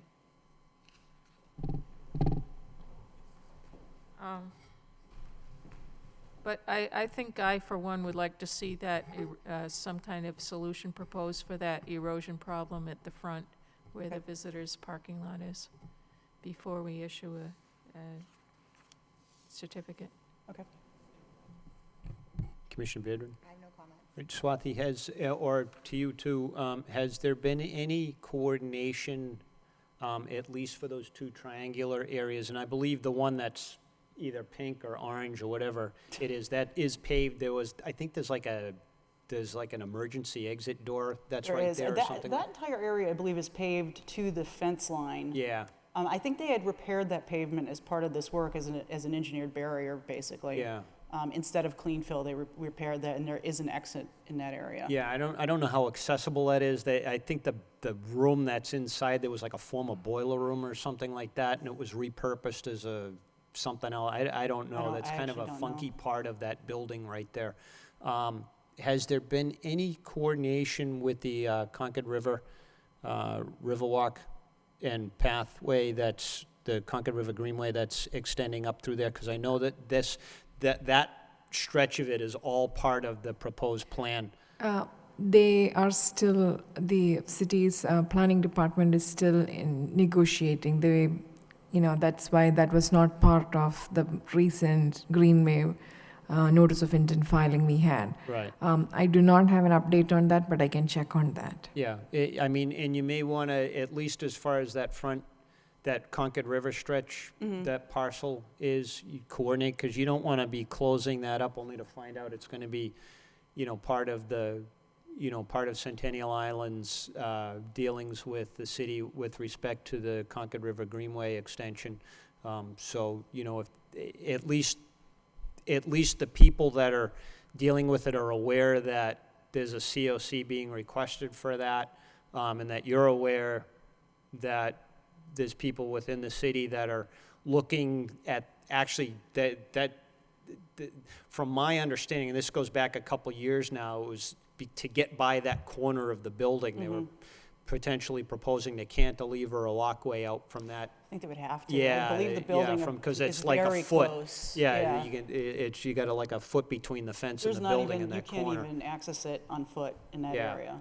Yeah, so, if there's, at least people are aware that Sure. there's work there, just so, we're not, you're not trying to finish something or do something and it's gonna be torn up in, you know, a year, 2 years or something like that. So just so there's some, you know, awareness of the people that are dealing with the issue, that you're there. But I agree with Commissioner Varnum, something needs to be done, you know, perhaps some, you know, fine riprap to settle that erosion going on in near the visitor parking area exit. So, you know, perhaps we can get that in place and do that. But I suppose at this point in time, it's not exactly ripe for a COC yet. Okay. No other comments? While I was, while we were at the site there, not with regard to this particular work, there was some vegetation management that was going on, and which was pretty much within the 50 feet from the bank. And I had forwarded that email to you, whether they need to provide any formal request to the commission, or do they need a request for determination of applicability to do that work there? Yeah, it's from looking at that email, it seemed to me that the work was limited to just like weed removal and stuff like that. Yes, and a few tree branches, so it's more like, tree and vegetation pruning, no clear cutting, nothing. Yeah, I mean, just a letter, Sure. you know, to Sure. notify the office that you're doing that type of work. And I don't know if Yeah, you're involved I with that. actually can't speak to that because that is the property owners. Yeah, Yeah. yeah, And but they've it's made the it very same- clear that we're not yeah, representatives it's the for Yeah, same that. just property. if you could get back to them, Sure. just a letter. I mean, I Sure. don't think it needs to go beyond that Sure. unless, in your opinion, Swati, that, you know, No, or no, it Julie's was opinion, not at all that it's more- intense. They were doing a very Yeah. planned, removal immediately. Nothing was being dumped into the resource areas. It was very well conducted. It was just that because of the proximity of where this Right, activity right. was happening, we just need to have a record so that, when we get a call from a concerned neighbor or anyone, we can let them know. Right, yeah, we're killing two birds with one stone here, so at your expense, so. That's okay. All right. All right, so I don't think, we probably should take a motion to continue. When do you think you can get in touch with the property owner and at least get some, it doesn't seem to me that it's extensive work, but it needs to be addressed, though. Right. We can get in contact with them very soon. I just don't want to make a promise that we could get it done immediately without discussing that. Okay, with them. then why don't we just, I suppose take a motion, we can just table this and put it on the agenda for 1 month. Okay. You don't need to come back if you're not ready, but just be in communication with the office. Okay. But we'll just put it on the agenda under other business, so it's not slipping by. But again, you want your COC. Right, yeah. At least going forward, you're going to be active on the site to get it. But just notify notify Swati by email and communication what you Absolutely, yeah. intend to do. If it requires it's going to require a little bit of a plan to be submitted, and for modification to the original NOI, so. Okay. So this is not, I was under the, before I came here, I thought it was just some area of grass I hadn't took, but you're saying that Yeah, there's I an mean, actual. if you feel that it can be stabilized with replanting, but Okay. it seems to me that it's going to take a little bit more than that. Okay, Because it's going to be a recurring problem that pipe is going to discharge and wash away anything that you plant there. So, it may be that, a little bit more effort needs to be to harden up that discharge area, so.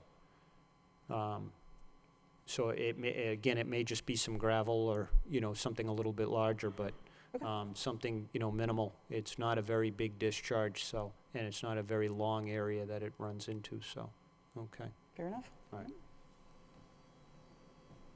Any further questions? All right, so why don't we put this on for one, just so we don't forget about it.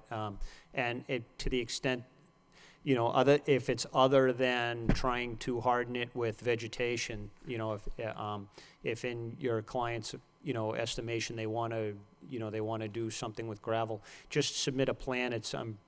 you know, it can just be an overlay to the existing plan, just as a minor modification, so. Okay, if not, if you think you can do it through vegetation, then that's fine too. But it needs to be addressed one way or another. All right, so I don't think we need to continue this. It's just a request for a COC. It's not issuing tonight, so I don't think this needs to be continued. We have a requirement that a decision has to be taken All right, so within let's, all right, so 21 let's, days. then I'll entertain a motion to continue to the September 24th. Yes. Motion to continue. Second. But motion by Commissioner Vonum, seconded by Commissioner Bearden. Any further discussion? All in favor signify by saying aye. Aye. Opposed? The ayes have it. All right. Okay, thank you.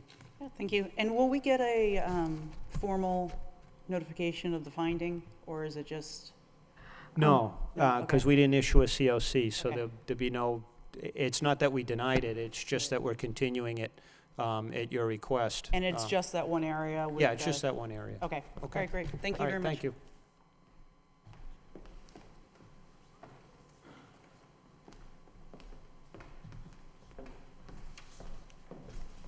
Moving on. Next item on the agenda is an enforcement order, one call facility services violation at 105 Industrial Ave East, and its destruction of plant life on bordering land subject to flooding and bank and riverfront area. Good Yes, evening. sir. How you doing? My name is Dan Durkin.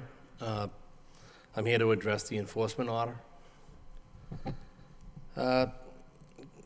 Just wanted to, first, before I say anything, I'd like to apologize for the commission. We even have to deal with this. We stopped by and got some pretty clear direction with respect with what we had to do, and something was lost in the communication that was misinterpreted. So it was never our intent to take up trees. We were actually going to be up branching and clearing some brush.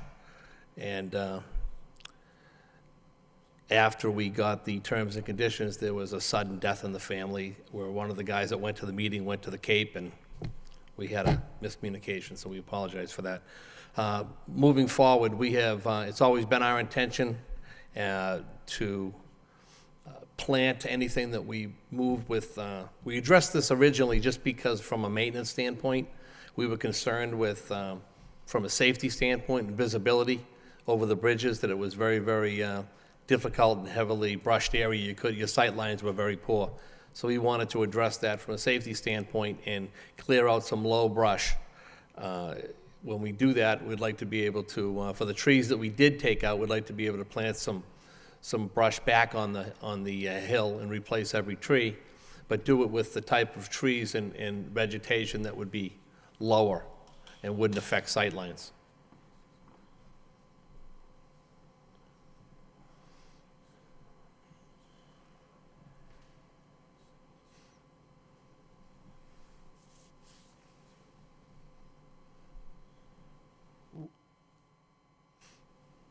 What was this, what prompted the cutting here? What was this all part of? Pretty much a safety issue and a maintenance issue that had been neglected with the previous owners, Cross Point.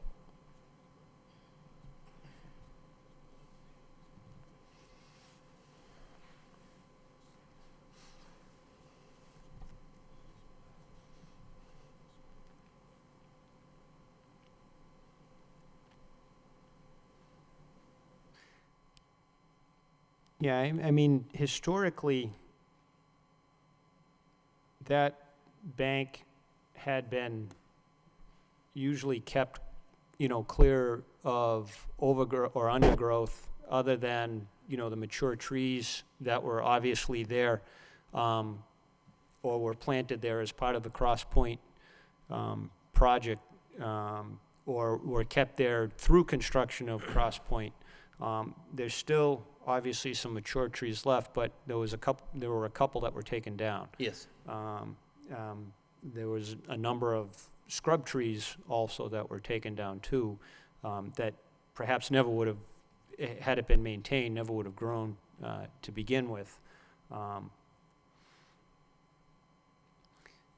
What prompted the the action on, obviously the enforcement order was proper and we have to take a vote on that, but what prompted the, DP informed us about being notified of removal of mature trees along floodplain and bank. how did obviously someone called DEP, so, all right. Yes. Okay.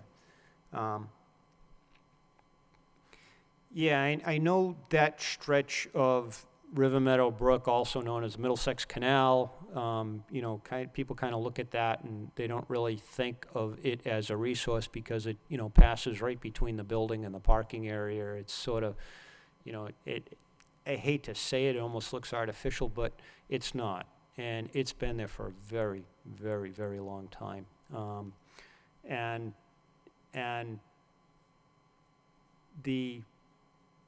that corridor is actually quite active with wildlife. Believe it or not, you'd never think it, but there's quite a bunch of activity. If you set up some, security cameras or whatnot, or reviewed your security cameras, you'd see quite a bit of activity at night along that area. It's kind of interesting, actually.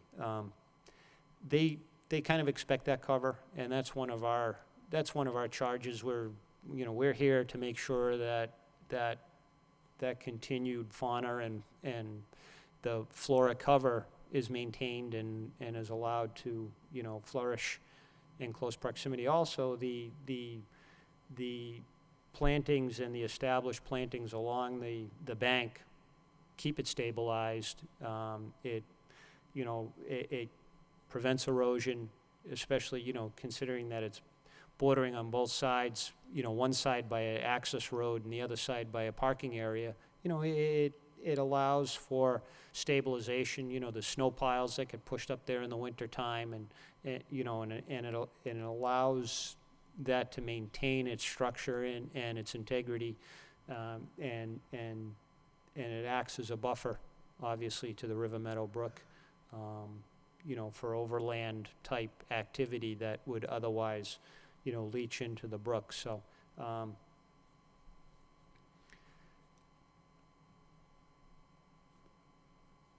the, clearing of, the scrub underbrush, to maintain the area is an allowable activity, as part of an operation and maintenance type submittal. And my guess is there is one as part of the original Cross Point project. Finding it at this point in time is probably an exercise in futility. Going forward, perhaps you're representing the new owners of as we know of Cross Point, and the Wang Towers before that. What I would like to see is perhaps you could put together an operating and maintenance plan for that stretch of the River Meadow Brook to go forward and maintain the bank, and as part of this process now, because there are allowable, you have grounds crews out there that cut the grass and whatnot. But what do we do now? Do we have a count on the number of, say, for instance, 6 inches or 12 inches and larger trees that were cut down? We haven't walked the site extensively because we wanted them to address the commission. They're also in the process of applying for a request for determination of applicability. So we were hoping the replanting as well as the operation and maintenance plan can be all clubbed together as part of that effort, so that, similar to the other parties that we informed, a notification maybe 2 weeks prior to, similar to the right-of-way maintenance we do with many of the Mass DOT projects and things like that. Okay. Near resource areas. Yeah, what we'd like to see, and again, speaking for me, is to the extent that, mature trees were removed, that we get at least a 1-for-1 replacement of, and again, species that are going to thrive there. Whatever those species are, whatever your client, wants to put in. There are many species that are going to thrive in that area if you're looking for privacy, for shade, for aesthetic purposes, all of the above. So that's, again, it's up to you. Something that, provides cover. It doesn't have to be low. It can be, they can be higher. They can, again, there's no any specific requirements other than it's going to thrive. Okay, and it will survive the winters. It'll survive the close proximity to the River Meadow Brook. It'll survive the occasional, rising of the waters and flooding in that area. It'll survive the snowbanks and stuff like that. And again, I'm not entirely sure. That's probably not. I think the snow is all plowed to the middle of those parking areas anyway. I don't think that it's allowed to be stockpiled along the River Meadow Brook anyway. But again, that's something that you may want to discuss. Have a footnote or at least a paragraph in your O&M submittal. That snow should not be, plowed in that general direction. Okay. Okay. Yes.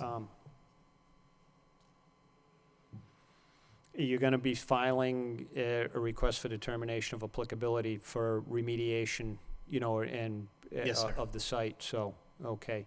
As part of that, why don't we get a count of the mature trees that were removed, species to the extent that we can. And replace them. We love sycamore trees, and they're disappearing in alarming rates all over the place. Also, there's I don't know what the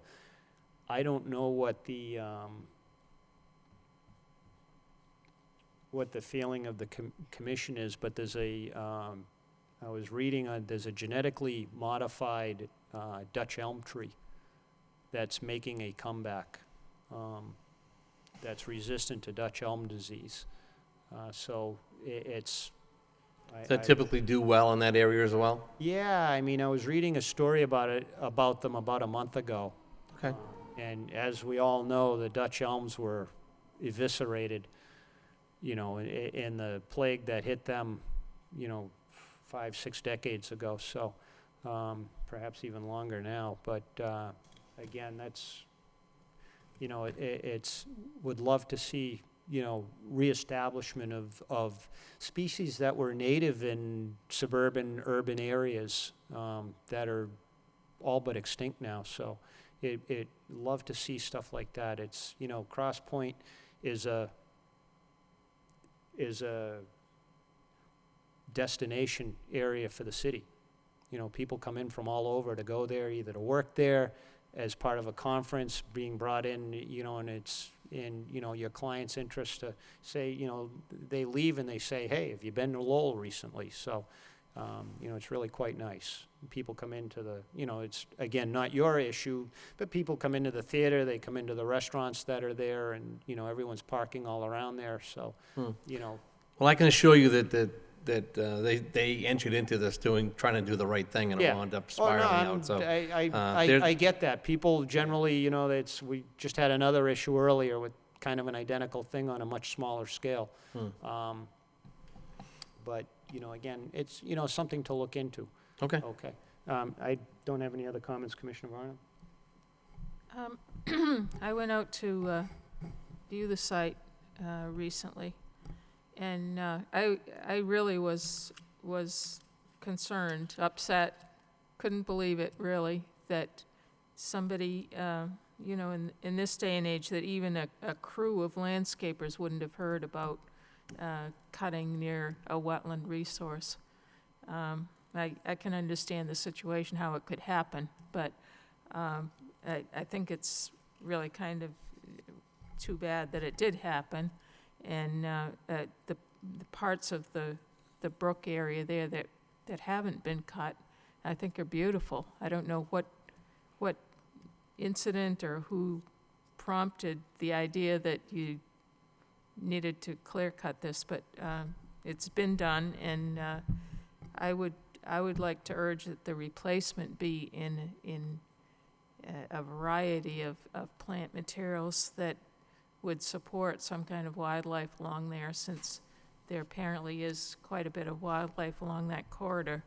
And just planting all crabapple trees or something like that really misses an opportunity to make a really rich wetland area out of it, as it probably was before all of the development took place.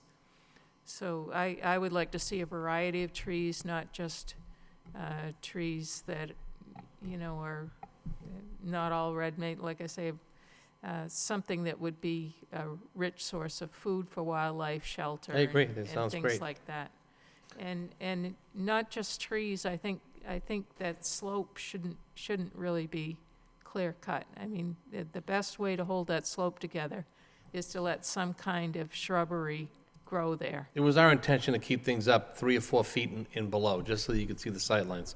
I think if there's some positives out of this, Arthur T. might be getting, Demoulas might be getting a few carriages back. We wound up cleaning the river out quite a bit in there, a lot of tires and carriages. So Well, there is I- some positives in this, and we apologize for you guys even have to deal with I this. could but- see that there were some things in there that were best off without invasive types of things, but, planting something in their place would perhaps keep them at bay We haven't, and get a variety of flowering things and things that will look nice throughout the year, not just in the spring or whatever. noted. Just to be clear, when he's doing the tree count, is he looking for 6 inches or greater? Because how is he gonna Yeah, I mean, I, distinguish between mature versus? yeah, I mean, I'd leave it to, if we could, if, Swati, perhaps you could walk it as part of their preparation of the RDA. Yeah, I was about to suggest that we can do a site Yeah. reconnaissance together to understand how many trees less than 6 inches and how many over 6 inches. And basically, once we record that, maybe the commission can, as part of the RDA hearing, recommend how many be replaced. Okay, but our rule of thumb is gonna be 6 inches? Well, I mean, it could be 4, you could perhaps, if you could ballpark like a 4 to 6 range or Yeah, I'm sub going with my 4. tape Yeah, I measure. mean, anything under 4 Okay, pretty much wasn't there. Wasn't there even 10 years after Cross Point, after the Wang Towers were built, so okay. that's just all new growth, so. I would assume that you're not going to be removing roots and stumps and No. things. so. Yeah. Can he cut the stumps down to Yeah, grass, just to I pretty mean, it up? There's probably 2 or 3 feet of ground cover still there now, so that Okay. we're not worried about the stumps. We had no intention of taking the stumps out, and we will plant new stuff. And we're not worried about how many trees it Okay. is. They're looking to beautify the area and clean it up, so the amount of trees they plant, 1 for 1, is not an issue. As a matter of fact, I'm gonna bring this, some of your suggestions back there in hopes that they'll go along the route if they could locate those trees or whatever, but I mean, the amount of trees is not an issue, I can assure you. I'll walk it with Swathi, and you'll be very satisfied with the changes and the replantings that we make. Okay, All right, yeah, thank you. Okay? thanks. Thank Yeah, you we very don't much. need to, do we need to take do I have a motion to ratify the enforcement order? The enforcement order. Second, By Commissioner Varnum, seconded by Commissioner Beardron. Any discussion? All in favor signify by saying aye. aye. Opposed, the ayes have it. And we will await your filing of an RDA on this, but as it stands now, there's an open enforcement order on the Got it. property. Just one other comment.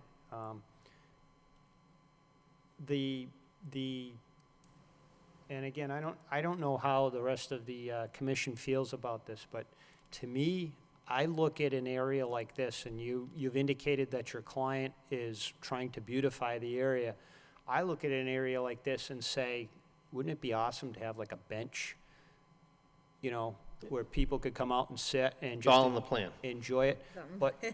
But in the same token, I don't want this to become a designated smokers area where there butts into the River Meadow Brook either. I'm not a smoker either, I believe. Because those things never biodegrade. Hmm. So it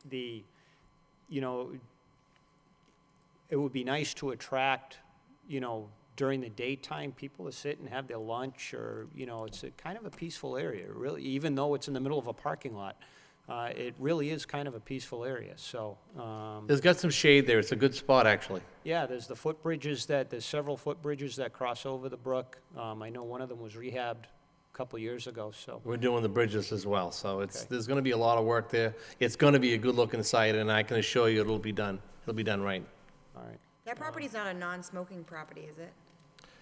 I'm not sure, to be honest with you. Like our building at work is, you gotta go to the road. Yeah. But it that I may, do, but it may yeah. be part of your O and M that you know, put that it's a designated non-smoking area. You know, and perhaps we can put some, you know, maybe as part of it, some, you know, signage. You know, I don't want to see garage signage all over the place, but just, you know, maybe something tasteful and low, that it's a designated conservation area, you know. You know, no smoking, no littering, that type of thing. So. Okay, thank you right. very much. Thank you.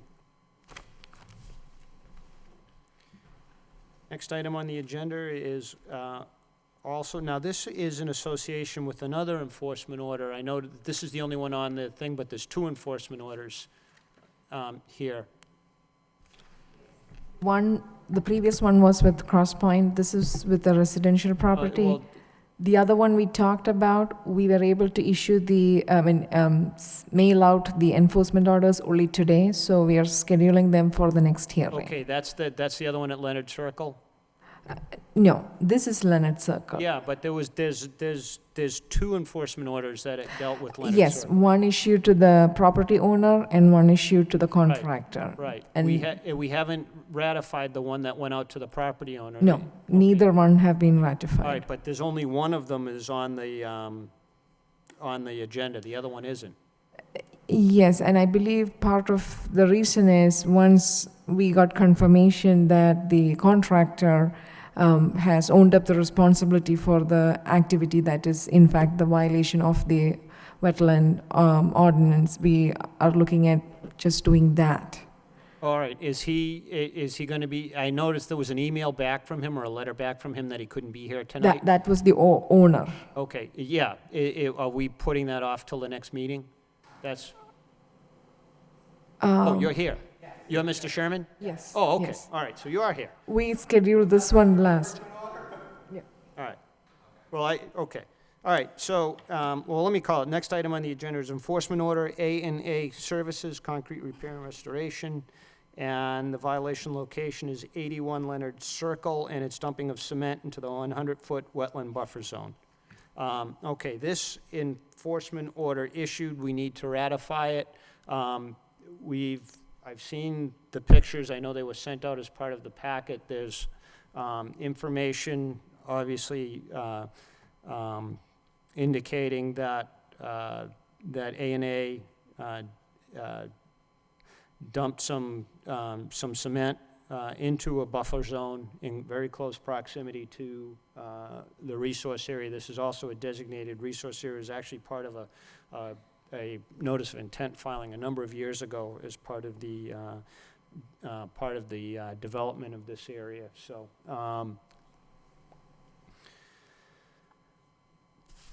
All right. Since you're standing there, can you kindly identify yourself for the I'm record? Stephen Almeida. I'm the operations manager for A&A For A&A? Services. Okay, so they put you on the hot seat then? Yes. All right, so, okay. Just as a somewhat of, you may want to go back to your, owners or whatnot, or whomever did this. It's totally unacceptable practice, doing that, whether or not it's a resource area or not. I mean, you just don't do that. I mean, it just, wow. Okay, beyond that, this is, as you may or may not be aware, was subject to a letter to us from the Attorney General's office of Massachusetts. So this is a big deal. Okay. This is taken very seriously, and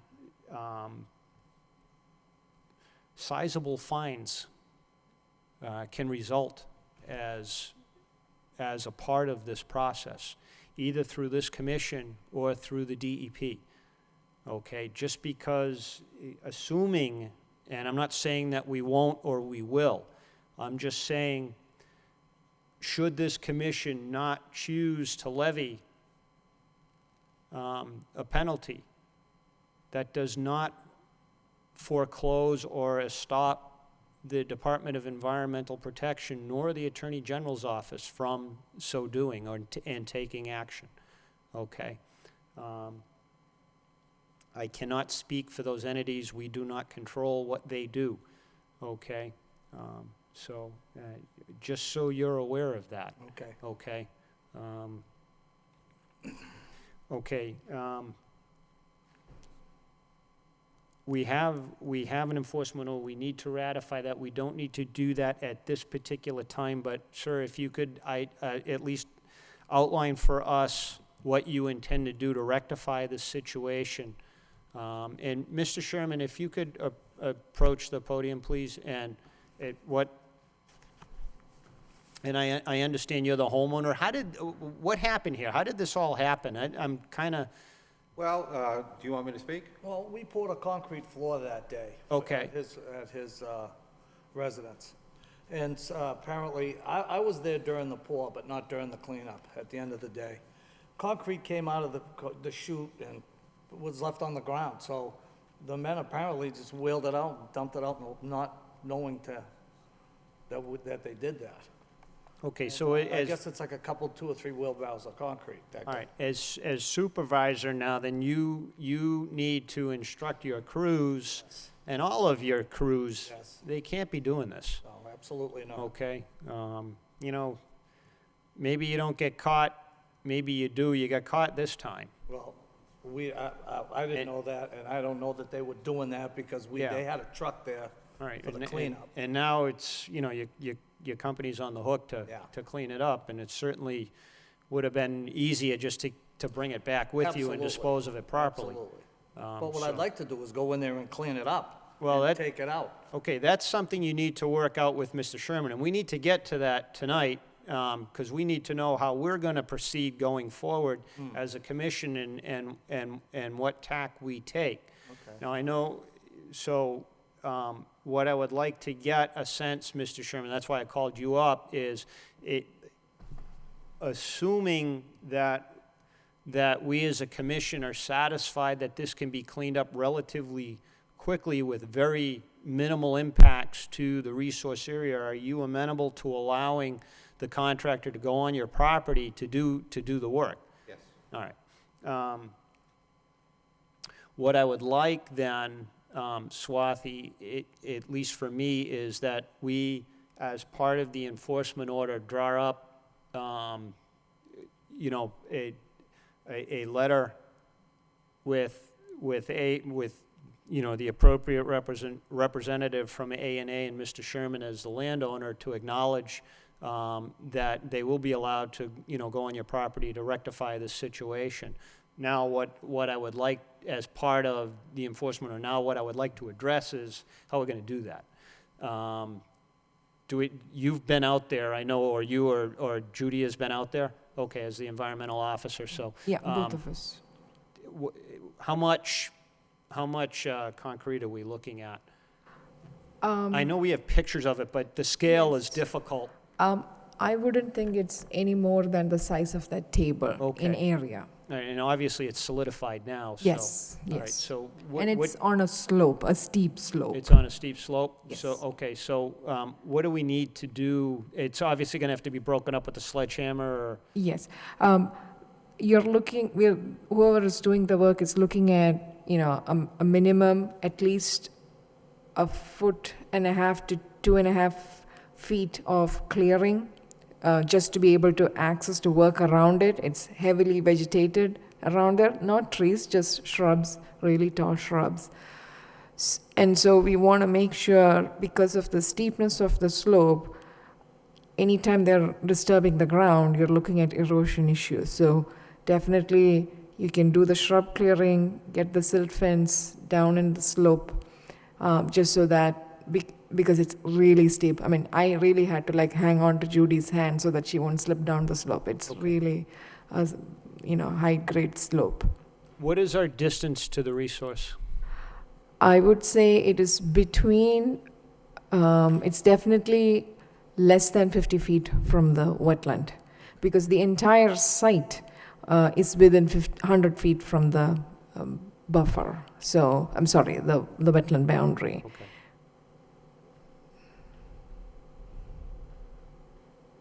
What I would like to do is to develop a plan.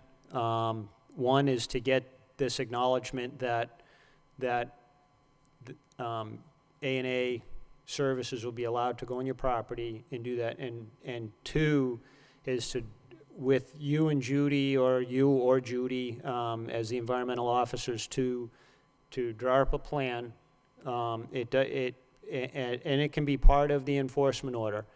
We can make it a part of the enforcement order, to keep the cutting at a minimum. Obviously, I'm sure Mr. Sherman doesn't want, a huge swath cut on his property either. And again, this is gonna have to be done by hand. Yes. Okay, you're not bringing any equipment No, onto the site, okay? You're gonna have to have people come in by hand and, with a sledgehammer Put it in or buckets air and hammer carry or it something out, like yeah. that to break up the concrete so it can be removed by hand, Yep. put into a wheelbarrow and brought out to the front where it can then be put in a removal truck or whatever whatever you're gonna be putting it into, a pickup truck or whatnot. But again, all this work has to be done by hand, okay? Yes. And that, I'm loath to require some sort of siltation, because that's gonna require even more cutting. And it seems to me that the ground cover is sufficient, to prevent, even though it's a very steep slope, to prevent any, debris. And the concrete, it can be broken up in pretty good-sized chunks, not super heavy so they can't be lifted, but I'm sure you got some strong guys out there if they're doing concrete for a living. So, that it can be removed by hand and put into a wheelbarrow and taken to, the front of the site for further removal. But, and again, seems to me if we wanted to put in some straw wattle or something, we're gonna have to clear more than we really need to clear. Especially if it's done carefully. Yeah, I was really concerned about, if it's by hand, then the disturbance to the ground beneath the set concrete will be much limited. Right. As opposed to if a machinery was allowed, so I think that's All right. fine. So why don't we do that, get a plan, to do this as soon as possible, okay? I mean, the other option is to wait a little bit until the fall comes in and the vegetation dies off for the thing, and again, and maybe your grass hardens up and the damage to the wheelbarrows going over your grass. I'm not sure what the site looks like. I'm not concerned about that. Okay, all right, that's up to you. Yep. So let's get a plan in place. I don't know if there's any, what I'm kind of envisioning is, I don't want to see either one of you two until it's been done. I don't think the plan can be to the satisfaction of Swathi and Judy, and they can bring it in front of us prior to work being done, so we can, at least we know what's going on as part of the EO, but you two don't need to come back. That's what I'm trying to do here. I just had one question. So once we develop the plan, the plan will definitely state that the property owner has, before the commission, provided permission to the contractor to do the necessary Right, remediation. and to assent to the plan, too. Yes. Yeah. And is there any requirement for either or both of them to sign it to accept it? Yeah, Okay. yes, yeah, I mean, they got to agree to it, so. Okay. So, Okay. I mean, I don't want this, 50% and then, A&A walks off the job, or Mr. Sherman says, it's not satisfactory or whatnot. I understand that. Okay. Can I make a comment? Yeah, oh, absolutely. That wasn't my original intention. This stemmed out of another issue, which I'm not going to get into. I just happened to notice it. And as a part of trying to resolve the other issue, I wrote to the Attorney General's office. And in that was the description of what occurred. So that immediately went to your department. Right. And that's how that got, it really wasn't my intention, although, you know, it's a good idea to have it done properly, but it wasn't my original intention. I just all of a sudden found out that, you know, it had gone to that department and was a little, well, how did that happen? So, Yeah, that's normally when a complaint is made to the AG's office or to the Department of Environmental Protection. right, And I'm assuming you did it because you had a consumer complaint. correct. But typically, when it involves a wetland resource area and a complaint is made, it's going to be sent back to the municipality's Conservation Commission for action. Right. Because we're the first step. Right. Okay, and if we can't resolve the issue, then it goes higher up. But typically, you know, in almost all cases, the local Conservation Commission resolves the issue. So that's what I would like to see here. Trust me, it's better to keep it here than to end up in front of the DEP or to end up in front of the AG, because we're somewhat limited in the monetary damage we can cause, but the DEP is not. And they can really cause some serious hurt for you, okay? And you don't want to be there, okay? I'm just letting you know, Yes, thank you. okay? You know, it just, you've been here all night, and one of the projects or one of the enforcement orders that was here earlier, it wasn't these folks, it was a prior owner. The DEP issued a 6-figure fine for work that was pretty much in accordance with what had been done without proper permits. So, and this is about on par with that, okay? Okay, So, just so you're aware, this is taken pretty seriously. okay.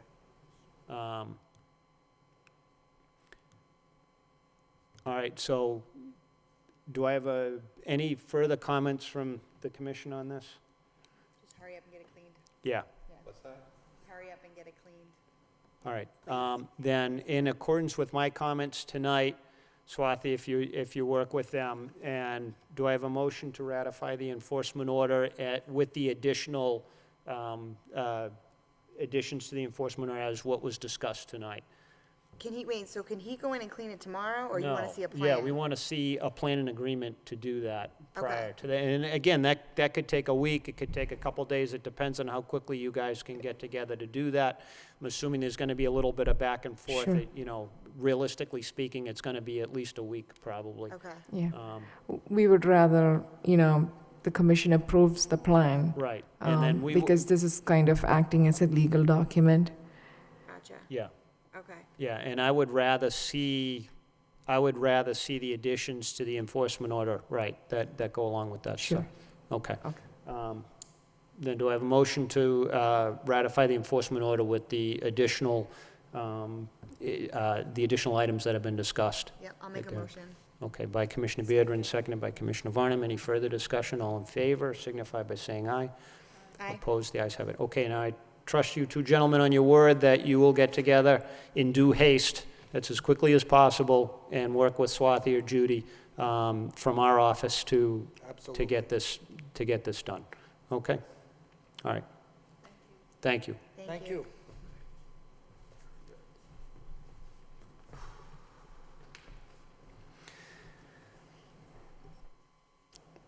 Moving on to other business. We had, I noticed that there's an enforcement order for next meeting. Yeah, Quickly brief you on that. So, and I believe Commissioner Warnham also stopped by that area today. You were mentioning you were planning to do that. Okay, that's okay. So this is pretty much 3 properties that are abutting onto the wetland property that belongs to the city. And apparently, the fence is not running exactly in the back, defining the property edge, and part of it is because they will need to do a filing to establish a fence there. So what happened is, where the majority of the debris is located, they have a fence in the backyard. So it really doesn't look like they could really reach that far behind. So it's kind of like a panhandle property. Imagine the handle part jutting towards the wetland boundary.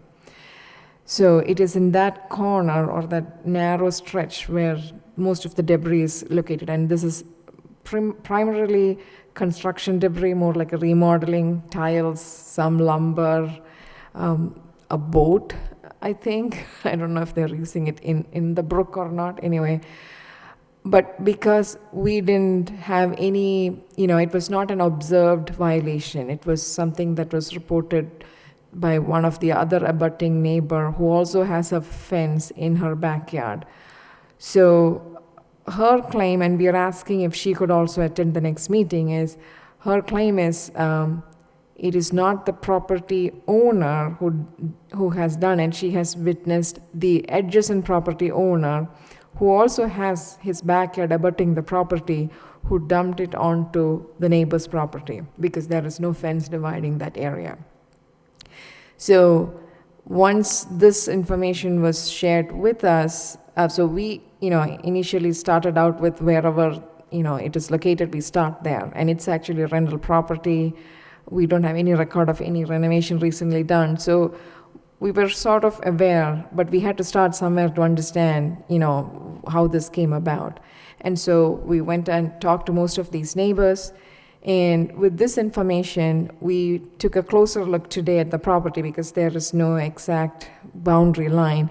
And it came to our attention that some of the debris is actually also located on the property of the particular property owner, who has been pointed out as the person who did this by one of the other neighbors.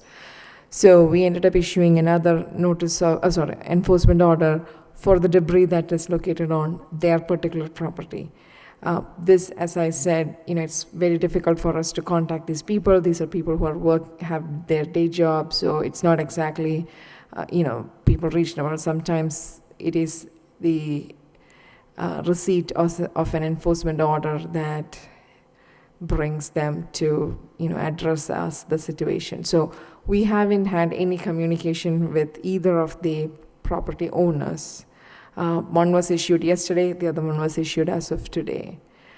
So right now we are hoping they'll get back to us so that we will have a little bit more clarity on what happened, so that I can update you by email, so that for the next meeting, definitely that debris has to be moved from there because it's on floodplain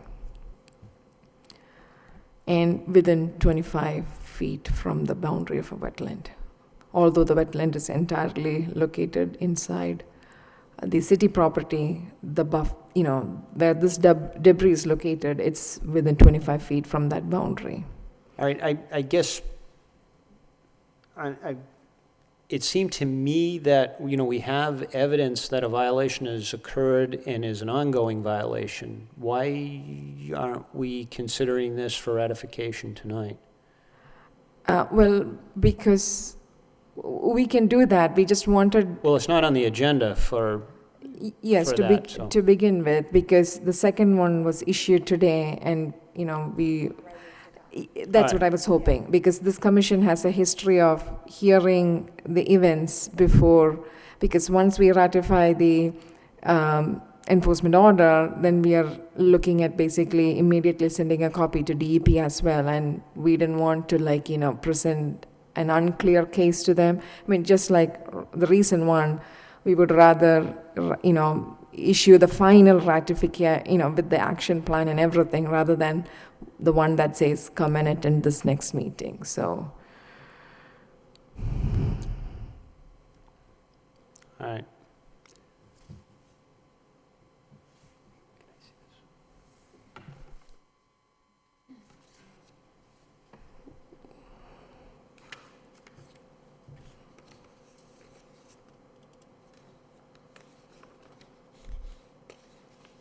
Okay, and Also, we received a letter from Adam Backey about clearing of invasives along the canal Yes. in the Perkins Street area, so do we have any comments on that? No, Okay, thanks for communicating. yeah, Okay. All right. Sure. It's been done once or twice before. Yeah, this is pretty much routine work. Okay. Okay. Right. All right, and we don't have any minutes. Any idea when we're gonna get minutes, or? 'Cause No, we're we probably actually. back. We're probably back several months. Yes, I think we are back from mid-April, and that's on my to-do list. And I apologize ahead of time that Oh, you'll be cracking bombarded we're with a cracking the few. whip, Swati. You don't have enough to do over there, so. You got some enforcement orders, don't worry. Yes. All So right.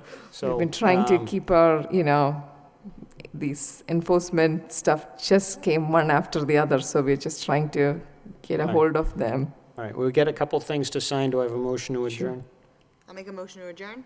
Second. Seconded by Commissioner Varna, motion by Commissioner Beardron. All in favor signify by saying aye. Opposed, the ayes have it, and good night.